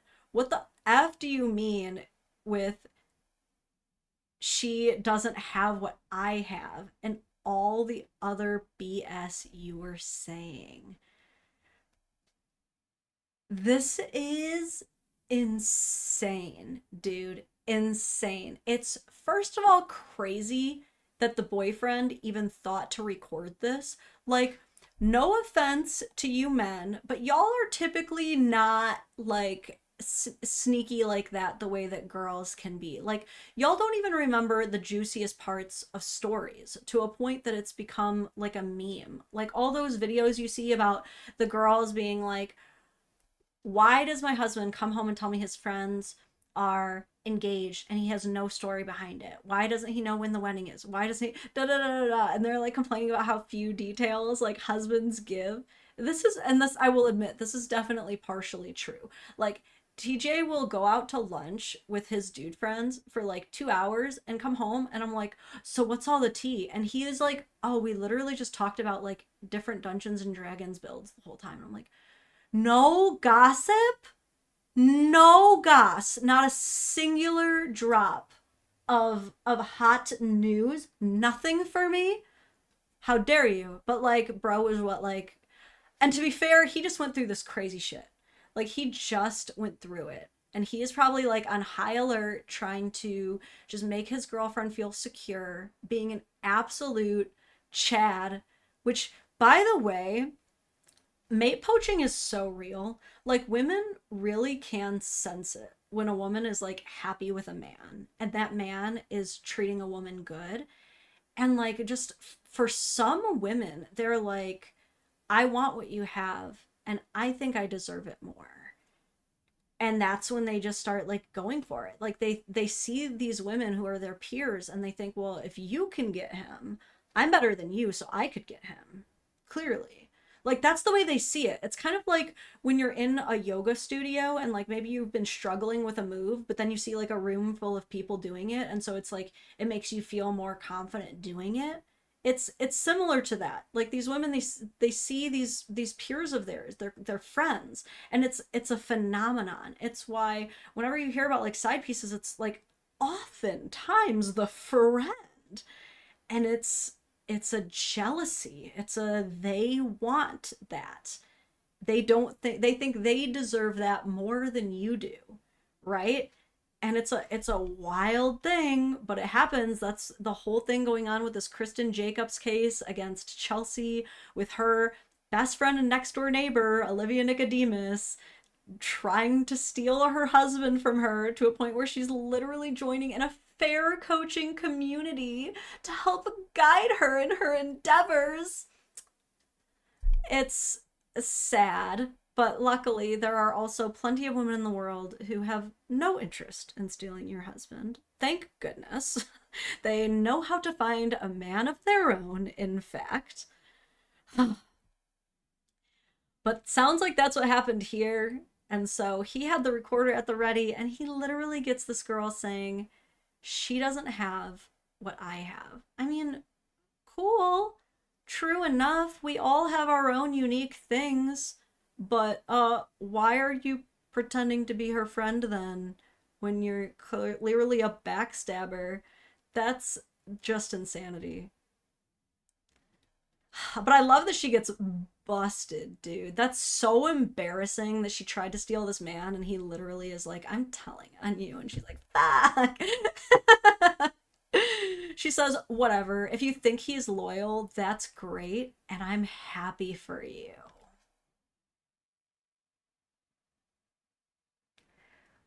Girls can be so evil.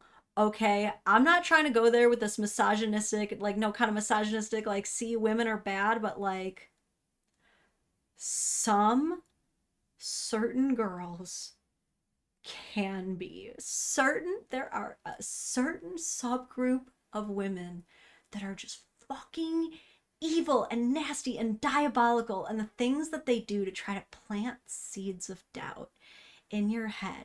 Again, it's like I'm telling you, they get very clever in their mate poaching, and it's real. It's out there. This is not like some boogeyman that people are making up. Like, it's actually really and truly happening. Like, I've literally had girls I was beefing with on TikTok try and use it on me. I still tell this story the first time I heard it, and then I've seen it used as a tactic ever since. But this girl who I called out for catfishing men and scamming them out of tons of money, and also just having really terrible takes online, she tried hitting me with the, oh yeah, well, I saw your husband on Tinder. I'm like, girl, you're in New Zealand. No, you didn't. Like, you literally did not. But it's like, girls are starting to say these things just to drive insecurity in each other. Like, they'll literally say this crazy stuff like, I saw your man on Tinder. Like, do you see what she's trying to do though? Whatever. If you think he's loyal, I'm so happy for you. What a bitch. Oh my god, dude. That's so sneaky with the, like, trying to play nice. Like, I love that for you. This Disney villainry, dude. She says, there is no way on earth you're being serious. I thought we were friends. First, Elena. Oh, I guess we're not censoring the name. Elena, you crusty bitch. And then you. I thought you were happy with dating. And she's dating someone else? Gotta keep that backup, BF, in case the mate poaching doesn't work out, I guess. No need to monkey branch if you've already got one in the backup. Holy shit, dude. That one guy says, this live is getting as brutal as Game of Thrones. I know, I'm having some reactions today. Oh my god. Why do you need to do this? My trust in this friend group is crumbling more and more. She says, it really isn't that deep. I was joking around a little and maybe the alk got to me. She just says, wow, you blocked, asshole. Well, I'm proud of her for blocking this girl. Obviously, that was definitely the move because, like, talking to any further conversation with this person would be so frustrating because she is just gonna keep playing the, like, aloof, delusional narcissist character that apparently she's been this whole time. And what's sad though is, like, I could kind of see how you could be around a person like this and not see the signs. Like, we all have those friends who are just a bit more dry, a bit more sarcastic, like the Anna Kendricks of our group, who have like that, like, kind of peppery sense of humor, you know, where it's like they might be a little mean to you, but like, you know, they love you kind of thing.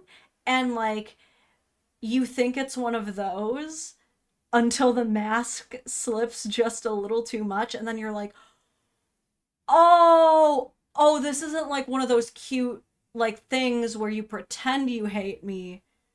You hate me. You literally hate me and have just been using me for my resources. Oh, oh no, it's one of those. That's so bad. But if you think that's bad, I did tell you there was an update. Okay,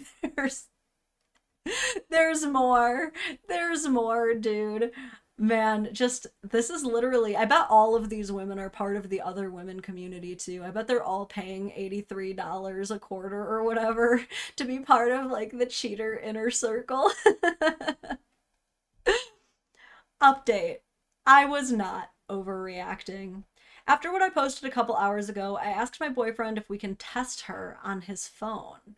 I just didn't want to believe that all my friends are bad. Spoiler, she failed. I went over to his home and DM'd her on his Instagram account, as that would be the most common way of him texting her, if anything. The test took me around 3 minutes until she was blocked. I wanted to keep texting with her, but after what she said about me, I went insane. The picture is a selfie of me smiling with my middle finger in the camera. Thank you, Reddit, and a quick reminder, not all boys are bad. He encouraged me to do it, just to prove that those girls are snakes. So she's texting as her boyfriend with a hey. She says, hey, how did you like my party yesterday? He says, it was nice, which she immediately heart reacts. He says, thanks for inviting me, which she immediately heart reacts. And then he asks, I need to ask you a question. She's very eager, saying yes, multiple S's. He said, did you actually mean what you said tonight? I can't stop thinking about it. She says, about what? I can't believe she doesn't realize that, like, this is probably not even him, but I think that, like, a piece of her is like, am I about to get busted again? But he says, you know, the stuff you were saying in the kitchen. She says, oh yeah, with, like, a hands hiding the face, like, slightly embarrassed emoji. What about it? He says, did you mean what you said? I mean, you look great and seem really athletic. She says, I mean, yeah, why are you even with your girlfriend? She looks so boring. Again, with the hands hiding the face emoji. This is when you use the word pick me. This is absolute pick me behavior to a T. You are literally trying to get this man to trash talk his own girlfriend's physical appearance so that you can get him to compare you to and decide that you're better. I have a lot of thoughts. I, first of all, just think it's so unhealthy pitting people's physical appearances against each other. I really enjoy the diversity that we have in the world. I really, really appreciate that so many of us look so different from each other and therefore make each other more attractive by being so diverse. You know what I'm saying? So, like, and again, this is why it, like, also is silly to me when people assume that because I take up for men often that I must have something against women, when like here I am literally like obviously being a girl's girl in this situation and saying like, now why would you even bring that up? Like, why can't you here's my thing too, is I'm not even 100% opposed to shooting your shot at someone who is in a relationship with conditions, with very specific conditions, okay? There are times where like, you would be better for someone than someone else. You know what I'm saying? And you know that they're being delusional and settling and dealing with some BS that they shouldn't have to deal with. And there are situations where I'm like, if you want to tell them, like, hey, I'm going to be completely real with you right now. I do not want you to cheat on anybody, but I honestly think I would be better for you than your man. And if you want to ever break up with him, like, and go on a date with me, feel free to like revisit this conversation. I don't think that that's the worst thing in the world. Because there are some people who have made people realize, like, dude, I actually do want to break up with my significant other and start dating you. And then they're married and they're together forever. You know what I mean? Like, that can happen, but it cannot happen in any appropriate way if the way that you do that is through cheating or through being like super sneaky and deceptive or by like putting down the other person's physical appearance. Here's the thing too, is again, it wouldn't even make me as mad if she brought up very real concerns. Like, what if she was like, why are you even with her? She is always putting you down. She makes fun of you. She hits on other guys behind your back. If all of those things were true, it might be fair and valid to like bring that, you know what I'm saying? But obviously this came from like this deeply competitive, I want what you have and I think I deserve it more mentality. This is like the only reason she thinks that she deserves it more is because she personally thinks that she's hotter. Oh, brother, there's nothing wrong with having self-confidence, but like, Jesus Christ, get it together. I will say this too. The most confident people that I know, the people who are the most secure with their physical appearance, are not putting down other people's physical appearance. Have you ever noticed that? Like, have you recognized that pattern? Meanwhile, it seems like only people who really are not happy with themselves are out here like making fun of how other people look. Because why would you really need to do that if you actually felt good about yourself and not trying to put yourself above someone else? You know what I'm saying?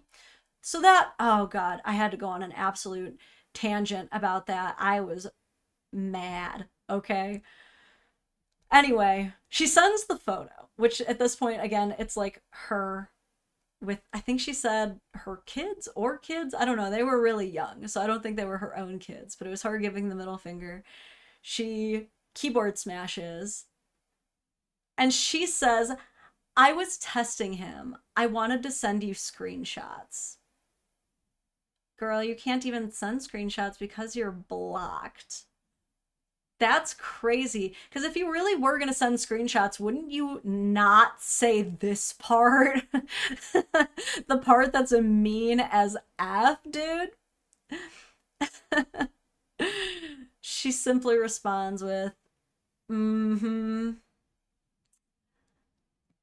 Damn, W boyfriend, though. I gotta say, like, I typically hate tests. Like, I hate when people feel the need to, like, manufacture these, like, loyalty tests and trials for their significant other to, like, make sure they pass. And that's how you know that you actually have a good spouse or whatever. Like, I typically don't like them. Like, life throws enough curveballs at you. Like, in my opinion, all you have to do is see your partner at their absolute angriest, see your partner sick, and see your partner drunk. Unless they don't partake, in which case, green flag. Honestly, they already passed one of the tests. Congrats.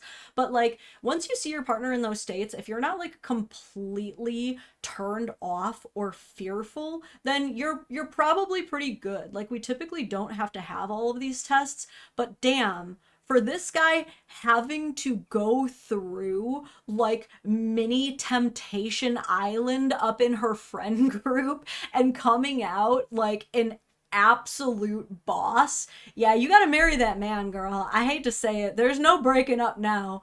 Okay? You cannot release him to these streets. He'll get gobbled up. Women will be ending up on 48 hours and shit. Like, you gotta take him off these streets and hide him away, okay? Y'all better be exchanging some rings. It's not safe to have him out here without one. Shout out to that dude, okay? All right. Since TJ has my daughter, usually I'm on pickup from school duty, but today TJ actually is not working, so he's off to go do dad things while I work. We got time. We got time for another one. Okay, actually, I might do this live later. Yeah, that one's, we're gonna really get into it with that one. So let me do this.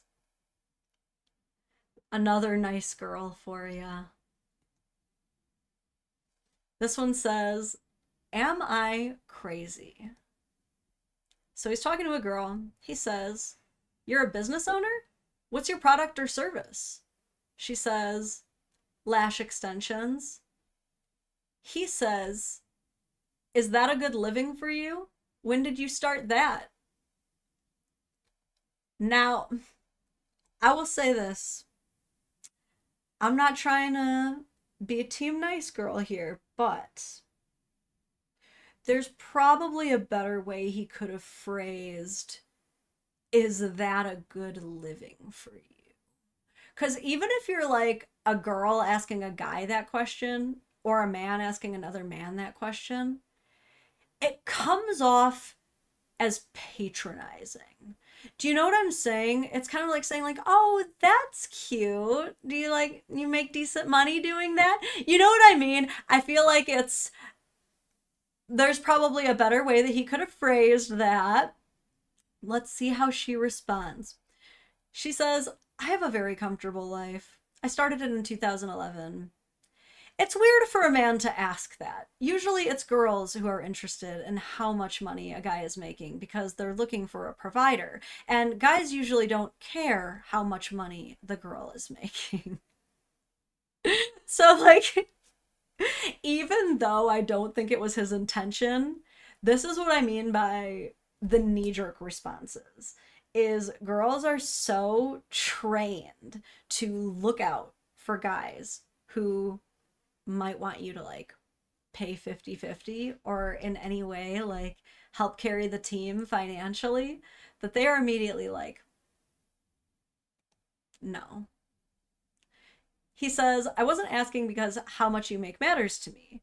Why can't two people who are partners work hard to provide for a joint, well-lived life? This is again going back to, like I said, I think that most men in the dating market would probably prefer a woman who works at this point in society. I think that men are not necessarily looking for a provider, you know what I mean? But I think that a man is looking for a woman to be able to be self-sustaining, has those skills already, just in case even.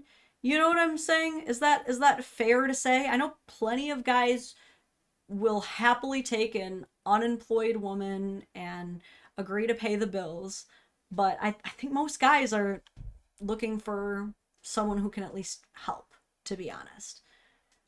She says, Because since the beginning of time, men were the ones protecting and providing. The gender roles are there for a reason. This is a very complex conversation, and I don't really want to get into it on a dating app. I'm noticing so many similarities when it comes to these conversations. Like, first of all, they always diminish any seriousness any conversation could possibly have because you're just a man on a dating app. Well, guess what? You're a woman on a dating app. You are on an equal playing field, just given the nature of this interaction even existing. You are both two single people who couldn't find anyone out in the wild, so you started swiping, okay? Don't you start acting automatically like you're better than this other guy who did the exact same thing to find you as you did to find him, okay? But also, like, I love that they're always like, I just don't have the spoons to explain this to you. Here's the thing. Great quote from Albert Einstein that I cite often and always is, if you really understand something, oh god, I already forgot the not me forgetting exactly how the quote goes, but it's, if you understand it well enough, you can explain it simply. Or you can explain it simply if you understand it well enough, is essentially the quote. That is to say, like, if you really know what you're talking about, you should be able to articulate it in some kind of way that the average layman will understand. And if you are describing something which is a biological non-negotiable that has literally been bred into our genetics since the literal dawn of time, then you should be able to explain it in a way that he'll get. Unless it's just bullshit woo-woo actually created by the patriarchy, if we're really gonna go down that rabbit hole argument. Like, you are literally, I don't get what lane we're gonna stick in.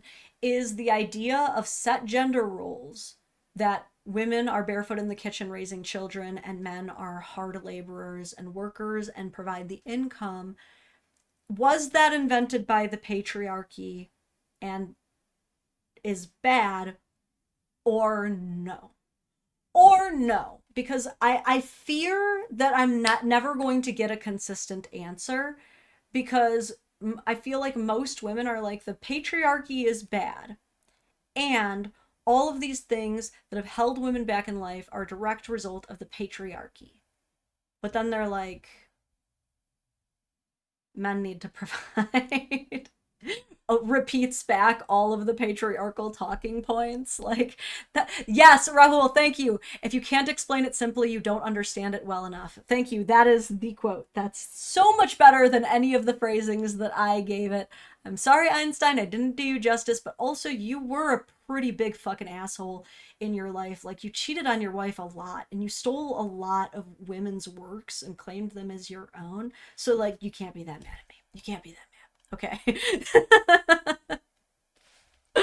Oh my god. Anyway, he replies, nah, it's 2025. Two people work together to make a loving household, and two incomes are needed. If one goes through tough times, the other picks up the slack, no matter the gender. And I love that he's being, like, intellectually consistent. I love that men are just out here, like, advocating for themselves, you know? Like, and to be fair, like, there are a lot of people who disagree about the two incomes are needed thing. I would say with what average annual income is for the average person, it's definitely needed, okay?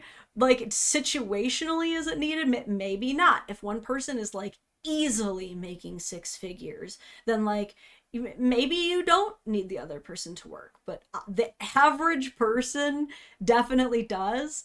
And here's the thing, is, like, I feel like the only person who's in a position to really be, like, necessarily making these demands is a person who is, like, highly above average. And if you are, I hate to say it because it all comes back to this, like, what do you bring to the table conversation? But, like, if you are exceptionally above average, I think that the burden of proof is on you.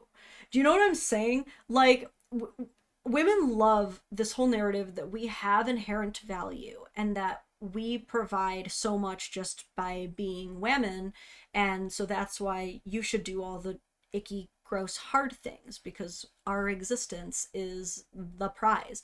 But that then begs the question, why should he choose you then over any of the other inherently valuable women? That's kind of the tricky part. Is it just the rule of the wild that the guy goes out on a date and then whatever woman says yes the first time is like who he must be devoted to forever? Clearly not. Like, men are allowed to be picky. Oh, I guess that might be too sassy boy era, but men are allowed to have standards. Men are allowed to decide, like, I actually would like a woman with particular skill sets. Like, they're allowed to say that. And if you're such an above average woman that you're worth not working, I feel like you have to explain yourself a little bit. Like, how exactly? Like, if you can really lay it out, if you are truly like, oh dude, like, take a look at how I can upkeep a house, or take a look at like the kinds of stuff I can cook, the kinds of things that I can do for you, like, your mind will be blown. But to just say like, well, didn't you look at my picture? That's what I'm providing, is your ability to say that you're with that. And it's like, yes, I've said before, the studies agree that men's value goes up when they have a woman. It does. I don't think that anybody can really fight me on that. I think that most people agree it's true. As I mentioned earlier in the stream, but bears repeating, you're more likely to be promoted. You're more likely to get vacation time that you request off. You're more likely to just get hired in the first place. Like, men see more success in almost every area of their life, social representation, trustworthiness, when they have a woman. Absolutely. But the men definitely care what woman. Okay? The men also are not just going to pick up any lady off the street just to marginally increase their chances in society in certain areas. You know what I mean? Like, there's a lot of benefits that women inherently get from a man. Like I was talking about crime prevention statistics. A woman is far less likely to be robbed, her home is far less likely to be burglarized if there is any sign that a man lives there. Okay, women are inherently safer just simply being associated with men in most situations, even when you line that up against the violent crime statistics that are perpetuated by men. Considering that's only 1% of the men, you're usually more safe when you are surrounded with men most of the time. Okay, like, again, obviously there are exceptions, but there's benefits, but that doesn't mean a woman is going to shack up with any old dude just to prevent herself from being robbed. You know what I'm saying? Are the benefits there? Yes. Are you allowed to be discriminate with how you get that advantage? Absolutely, dude. Like, I don't know. That was a lot of words for me to say. Men are allowed to want women who work, but like, I feel like I really have to sell you guys on it, because there's so many people telling you that you're bad, trying to hit you with the no bottle when you're like, I kind of want to have standards in women. They're like, no, stop. Who do you think you are? Crab90 says, I think if more people dating would just communicate more effectively regarding what they want, then that would solve a lot of issues down the line. I know every conversation we have about this always boils down to, man, communication sure would help this one. Every single time without fail. Anyway, she replies with, it's 2025, and guess what? No one canceled biology still. And the biological differences between men and women are crazy. Do you have a period every month? Where's a bingo sheet for this, dude? Where is the bingo sheet?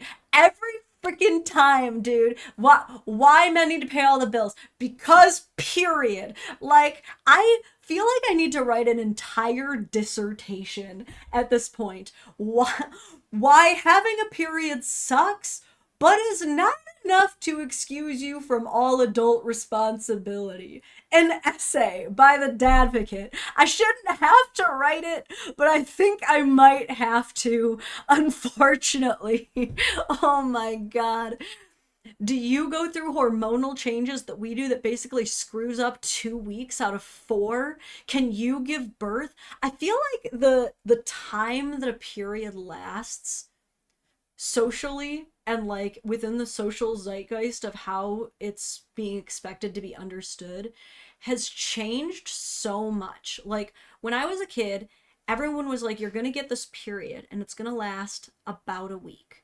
And then as I started getting older, I started hearing people be like, yeah, it's actually like 2 to 3 weeks if you count all this other stuff. And I'm like, so we're just always on our period, according to you guys. Like, there's all these different cycles, and I'm like, girl, I can't even keep up with my own body, but I do know this. Look, I don't ever want to downplay periods because, especially for women with like certain conditions, periods can literally be like the worst. And like, the hormonal changes are very real. You know what I mean? Men with wives, am I right? Like, you guys know, okay? Dude, like, TJ would very early on into dating had my schedule memorized, like, knew exactly when everything was gonna be happening. But, like, that's all to say, I mean, you figure it out, right? Like, you do get used to it, okay? We cannot use the period as an excuse for everything. Does it suck that it means that that's something that men will never truly understand? Like, yeah, I of course, you know, like it sucks, I guess, but at the same time, like, there's going to be so many things in life that are going to suck for you, that you're going to go through, that most other people won't go through, and that's probably a good thing. You know, like, that's one of those like good curses to have, where it's kind of like the curse of having to choose between too many good things is like, isn't it a good thing that people don't understand the misery that you're going through sometimes?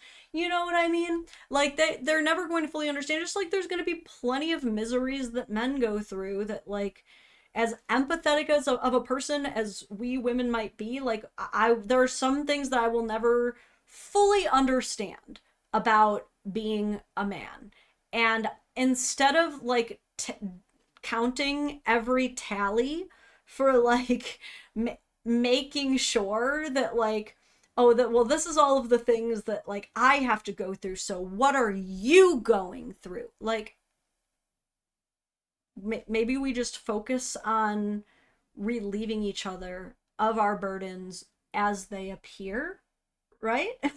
Doing what we can in each moment, like, because you're not, this whole argument of you can equalize period pain with money, it has yet to make sense. It has yet to actually be proven scientifically through any metric function. You know what I'm saying? Anyway. Can you breastfeed? I know some of y'all in the chat are going to be like, well, technically, okay, no, dude, a man will never even produce enough colostrum to effectively get the nutrients to the baby. Yes, some of y'all can produce milk, I know, but not really though. So to suggest we should do everything else 50-50 is insane. Another thing I hate about this argument though too is it's always like women who don't even have kids yet saying all this shit. You know what I mean? It's like a man being like, yeah, well, can you build a house? Can you build a submarine? I mean, I haven't done it yet either, but if you can't do that, don't even pretend to be equal to me. You know what I mean? It's like, first of all, like the periods and stuff, yes, you have had that. But like if you don't have kids, what is this like stolen valor of motherhood that you're trying to claim when you really haven't even done it yet? Like, dude, I've earned my war badge, okay? I get to say this shit of like, I had 7 layers of tissue sawed through so that I could bring a child into this world. Like, I get to say that. But you know what else still happens even though I did all that shit? The bills of my own life that my own lifestyle make appear.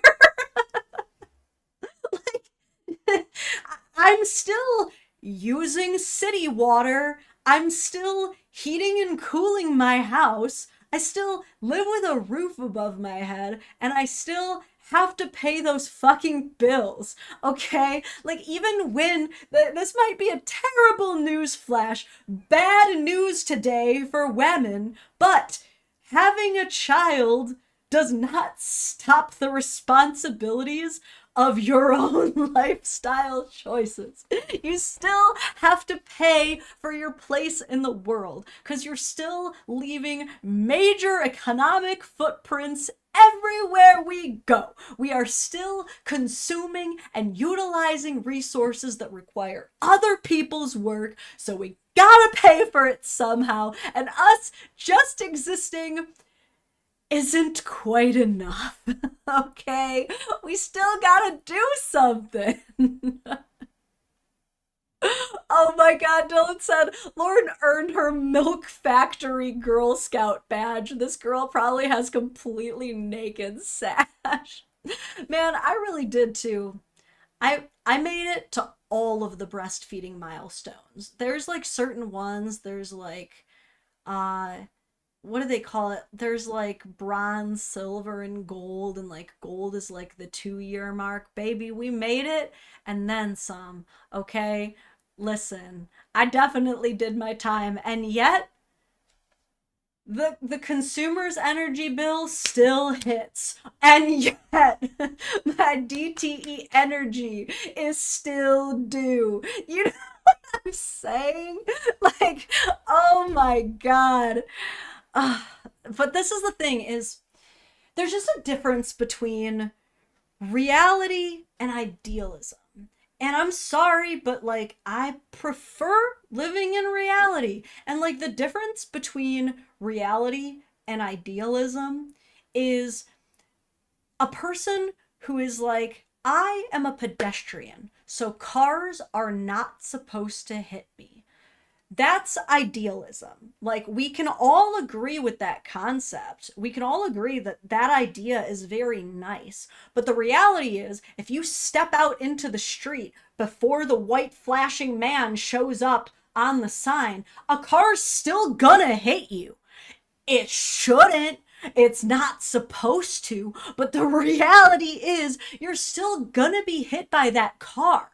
And this is where these like idealists refuse to cross over into reality. Is like, I can meet you halfway and agree it would be nice if men were paid so much money for the hard work they do that you really don't have to go to work and you could focus exclusively on whatever it is you want to do, because we can all agree not every woman wants to be a stay-at-home mom. They clearly don't. They fought super freaking hard not to. So whether you want to or not the most of the other women around you, they clearly don't just want to be that. They say it all the time. And so we have to work harder so that we can exist in a world where most women can get what they want. It's not even just like about men. It's not even just about men. It's literally, we're doing this for each other. Man, I'm really going off on this one. But yes, the reason that men cannot pay all of your bills is literally for everybody to succeed. Isn't that crazy, the way that that works out? It's literally the reason that most men cannot pay all of your bills is so that most of your peers can live out her dreams. Isn't that wild? how it all comes full circle. She goes, in addition to 50-50 bill split being insane, she also says that it is very lazy and insensitive. I would never be with a man like that, but good luck. And again, what's crazy is like she's pulling this out of him simply saying it's nice when a woman remains within the career field and has working experience, just in case, knowing the complexities of life and workplace injuries and sicknesses and all kinds of things. He's thinking long term here, but didn't even say 50-50. He says, I didn't say 50-50. Men have their challenges too. But it seems as though that was the end of the entire conversation. So again, looking over this whole thing from start to finish, even with me agreeing that maybe his phrasing, is that a good living for you, could have used some work, I think in the end there was just so many holes in her thinking. Such clear demonstration of the poisoning that is being done to women's minds by other women constantly, being inundated with these unrealistic expectations. I'm gonna be completely real. Like, I know that this is probably not something that the girlies want to hear, that it's an unrealistic expectation that every single one of us is going to have a man who is attractive, funny, smart, kind, like all of the positive personality aspects that we obviously want, and earns enough to where you don't even have to worry once about working. And like, not to mention, like, what about all the other shit that you want to spend money on too? Like, this is another reason that like working helps, because like it's more fun money. You literally get to have more fun the more money that everyone is making. It's like literally the case. Like, it's who is telling women that families where there's only one income earner aren't living paycheck to paycheck and having to like tightly navigate everything? Like, there are definitely families out there where the woman is not working and she's at home with the kids all the time, but every single one of those women will tell you that she has the Costco sales memorized to a science. Like, she knows how to make like the freezer bags of soup that will last months. They're in a jarring and living as conservatively as possible. They're typically not going on like 3 to 5 vacations a year. That's dual income shit, dude. Like, who is lying to these women and giving them these ideas? And yet, everything that I have covered in this stream so far is so pervasive in culture that when we go into the comment section of r/nice girls, a place that is built to recognize this stuff, the brain worms still set in. Because, okay, this first comment is actually quite nice. Even won an award. Says relationships aren't 50-50, they're 100-100, which, like, we can all agree. But there were a lot of people attacking this guy. Like, here, to be honest, it strikes me as awfully forward to be asking about someone's income when you're not in a relationship. There are ways to gauge your financial compatibility without doing that. The question also missed an opportunity to express actual interest in her career, as if the money aspect is all you care about. I understand why she was put off. And then they do go on to say, as for her response, it's overkill. Okay, I guess these responses are actually pretty, I would say nuanced. But I did notice, I remembered reading from the comments that there was still a lot of people who were like, okay, like, this isn't quite a nice girl crash out though, because like, you caused it. Basically, like, you're the one who set her off, you know? Like, this person said she overreacted, but OP came in condescending with that question. My thing is, yeah, poor phrasing. I feel like I might take that a certain way. Like, I'm trying to put myself in her shoes. Like, let's say I'm, God forbid, back in the dating market. May I never, ever again. But someone's like, oh, what do you do? I'm like, I'm actually a YouTuber. And they go, is that a good living for you? Like, I might be like, I don't know. I guess I wouldn't be that surprised because I feel like lash extensions and YouTube are very similar and that most people have no idea what you make and you assume that it probably varies pretty significantly based on like where you're located, like what you offer, you know, things like that. Like how good you are at it. Has your lash extension business, you know, opened into multiple stores? Like what does that even look like? You know what I mean? Like I think a lot of people would be curious. So I guess I don't know. Like based on how I personally feel that I would have reacted to such a question, I think that he probably would have gotten anywhere in this conversation and this part would have still slipped out. Do you know what I'm saying? Like I don't think it matters so much what they could have been talking about. I think at one point in time, she would have eventually been like, actually, I have extremely high, potentially superficial standards that TikTok has taught me. I think that it would have showed itself. Because if there is one thing that I have learned from these women, it's that they're kind of like vegans and marathon runners. Like you don't have to ask, they will tell you. You're gonna find out. Don't worry. You know what I mean? Dude, it's like I make this joke with whenever people are like hitting on married people and they're like, well, I don't know, maybe they're in an open relationship. Like, bro, you would know. You would know if they were in an open marriage. Okay, those people cannot shut up about it. All right, upside down pineapples on fucking everything, dude. You would know. Marcus says, never has a woman ever improved my social status, job accessibility, or earning potential. Not once. Okay, interesting, Marcus. I want to find out what the exact stats are because I think it's like it was like a marginal increase. Stats on how women, let me say how being married affects men's career. Okay.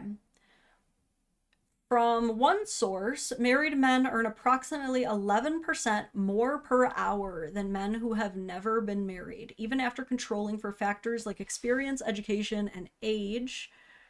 Married men are more likely to be in the labor force, period, and are less likely to be unemployed less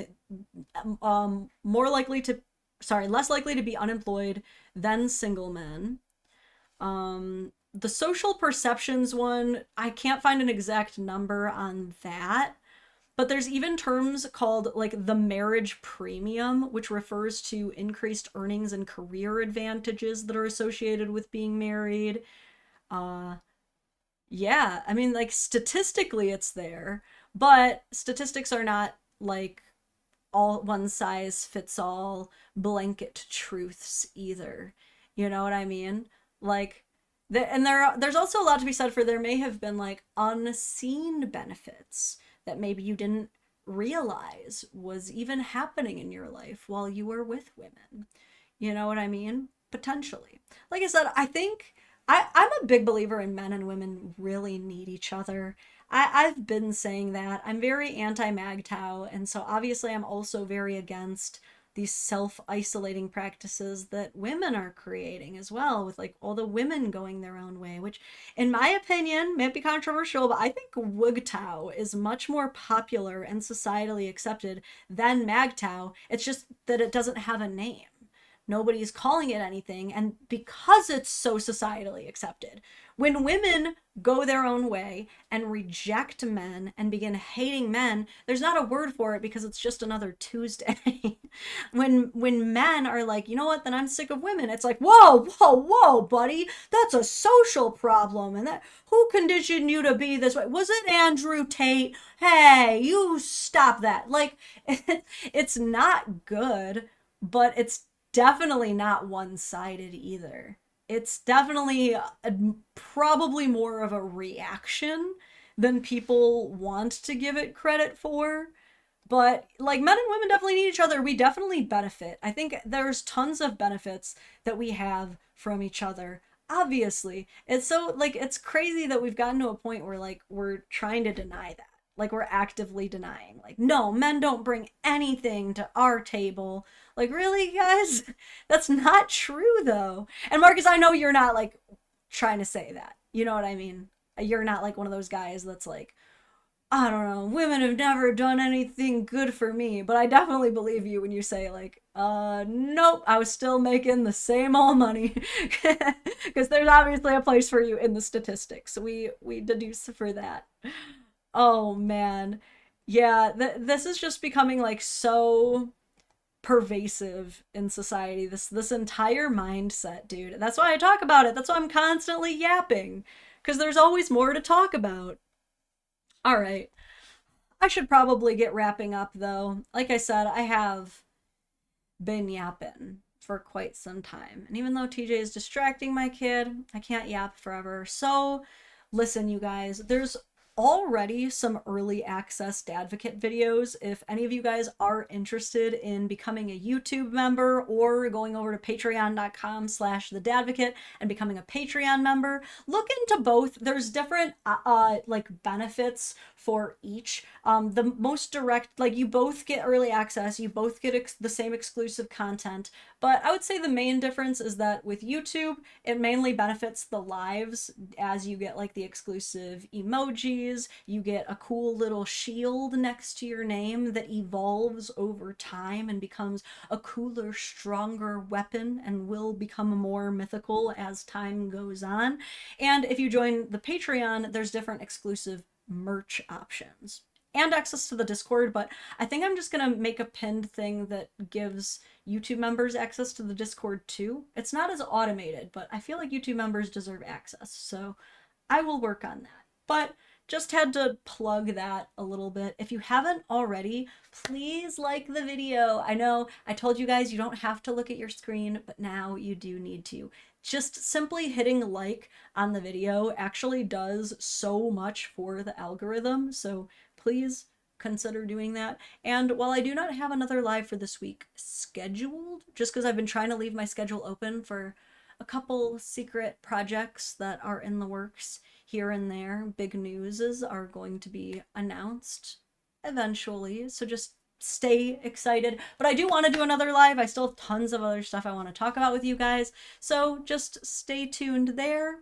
I think that is about it. Any last words, anybody? Any final emergent super chats or anything like that?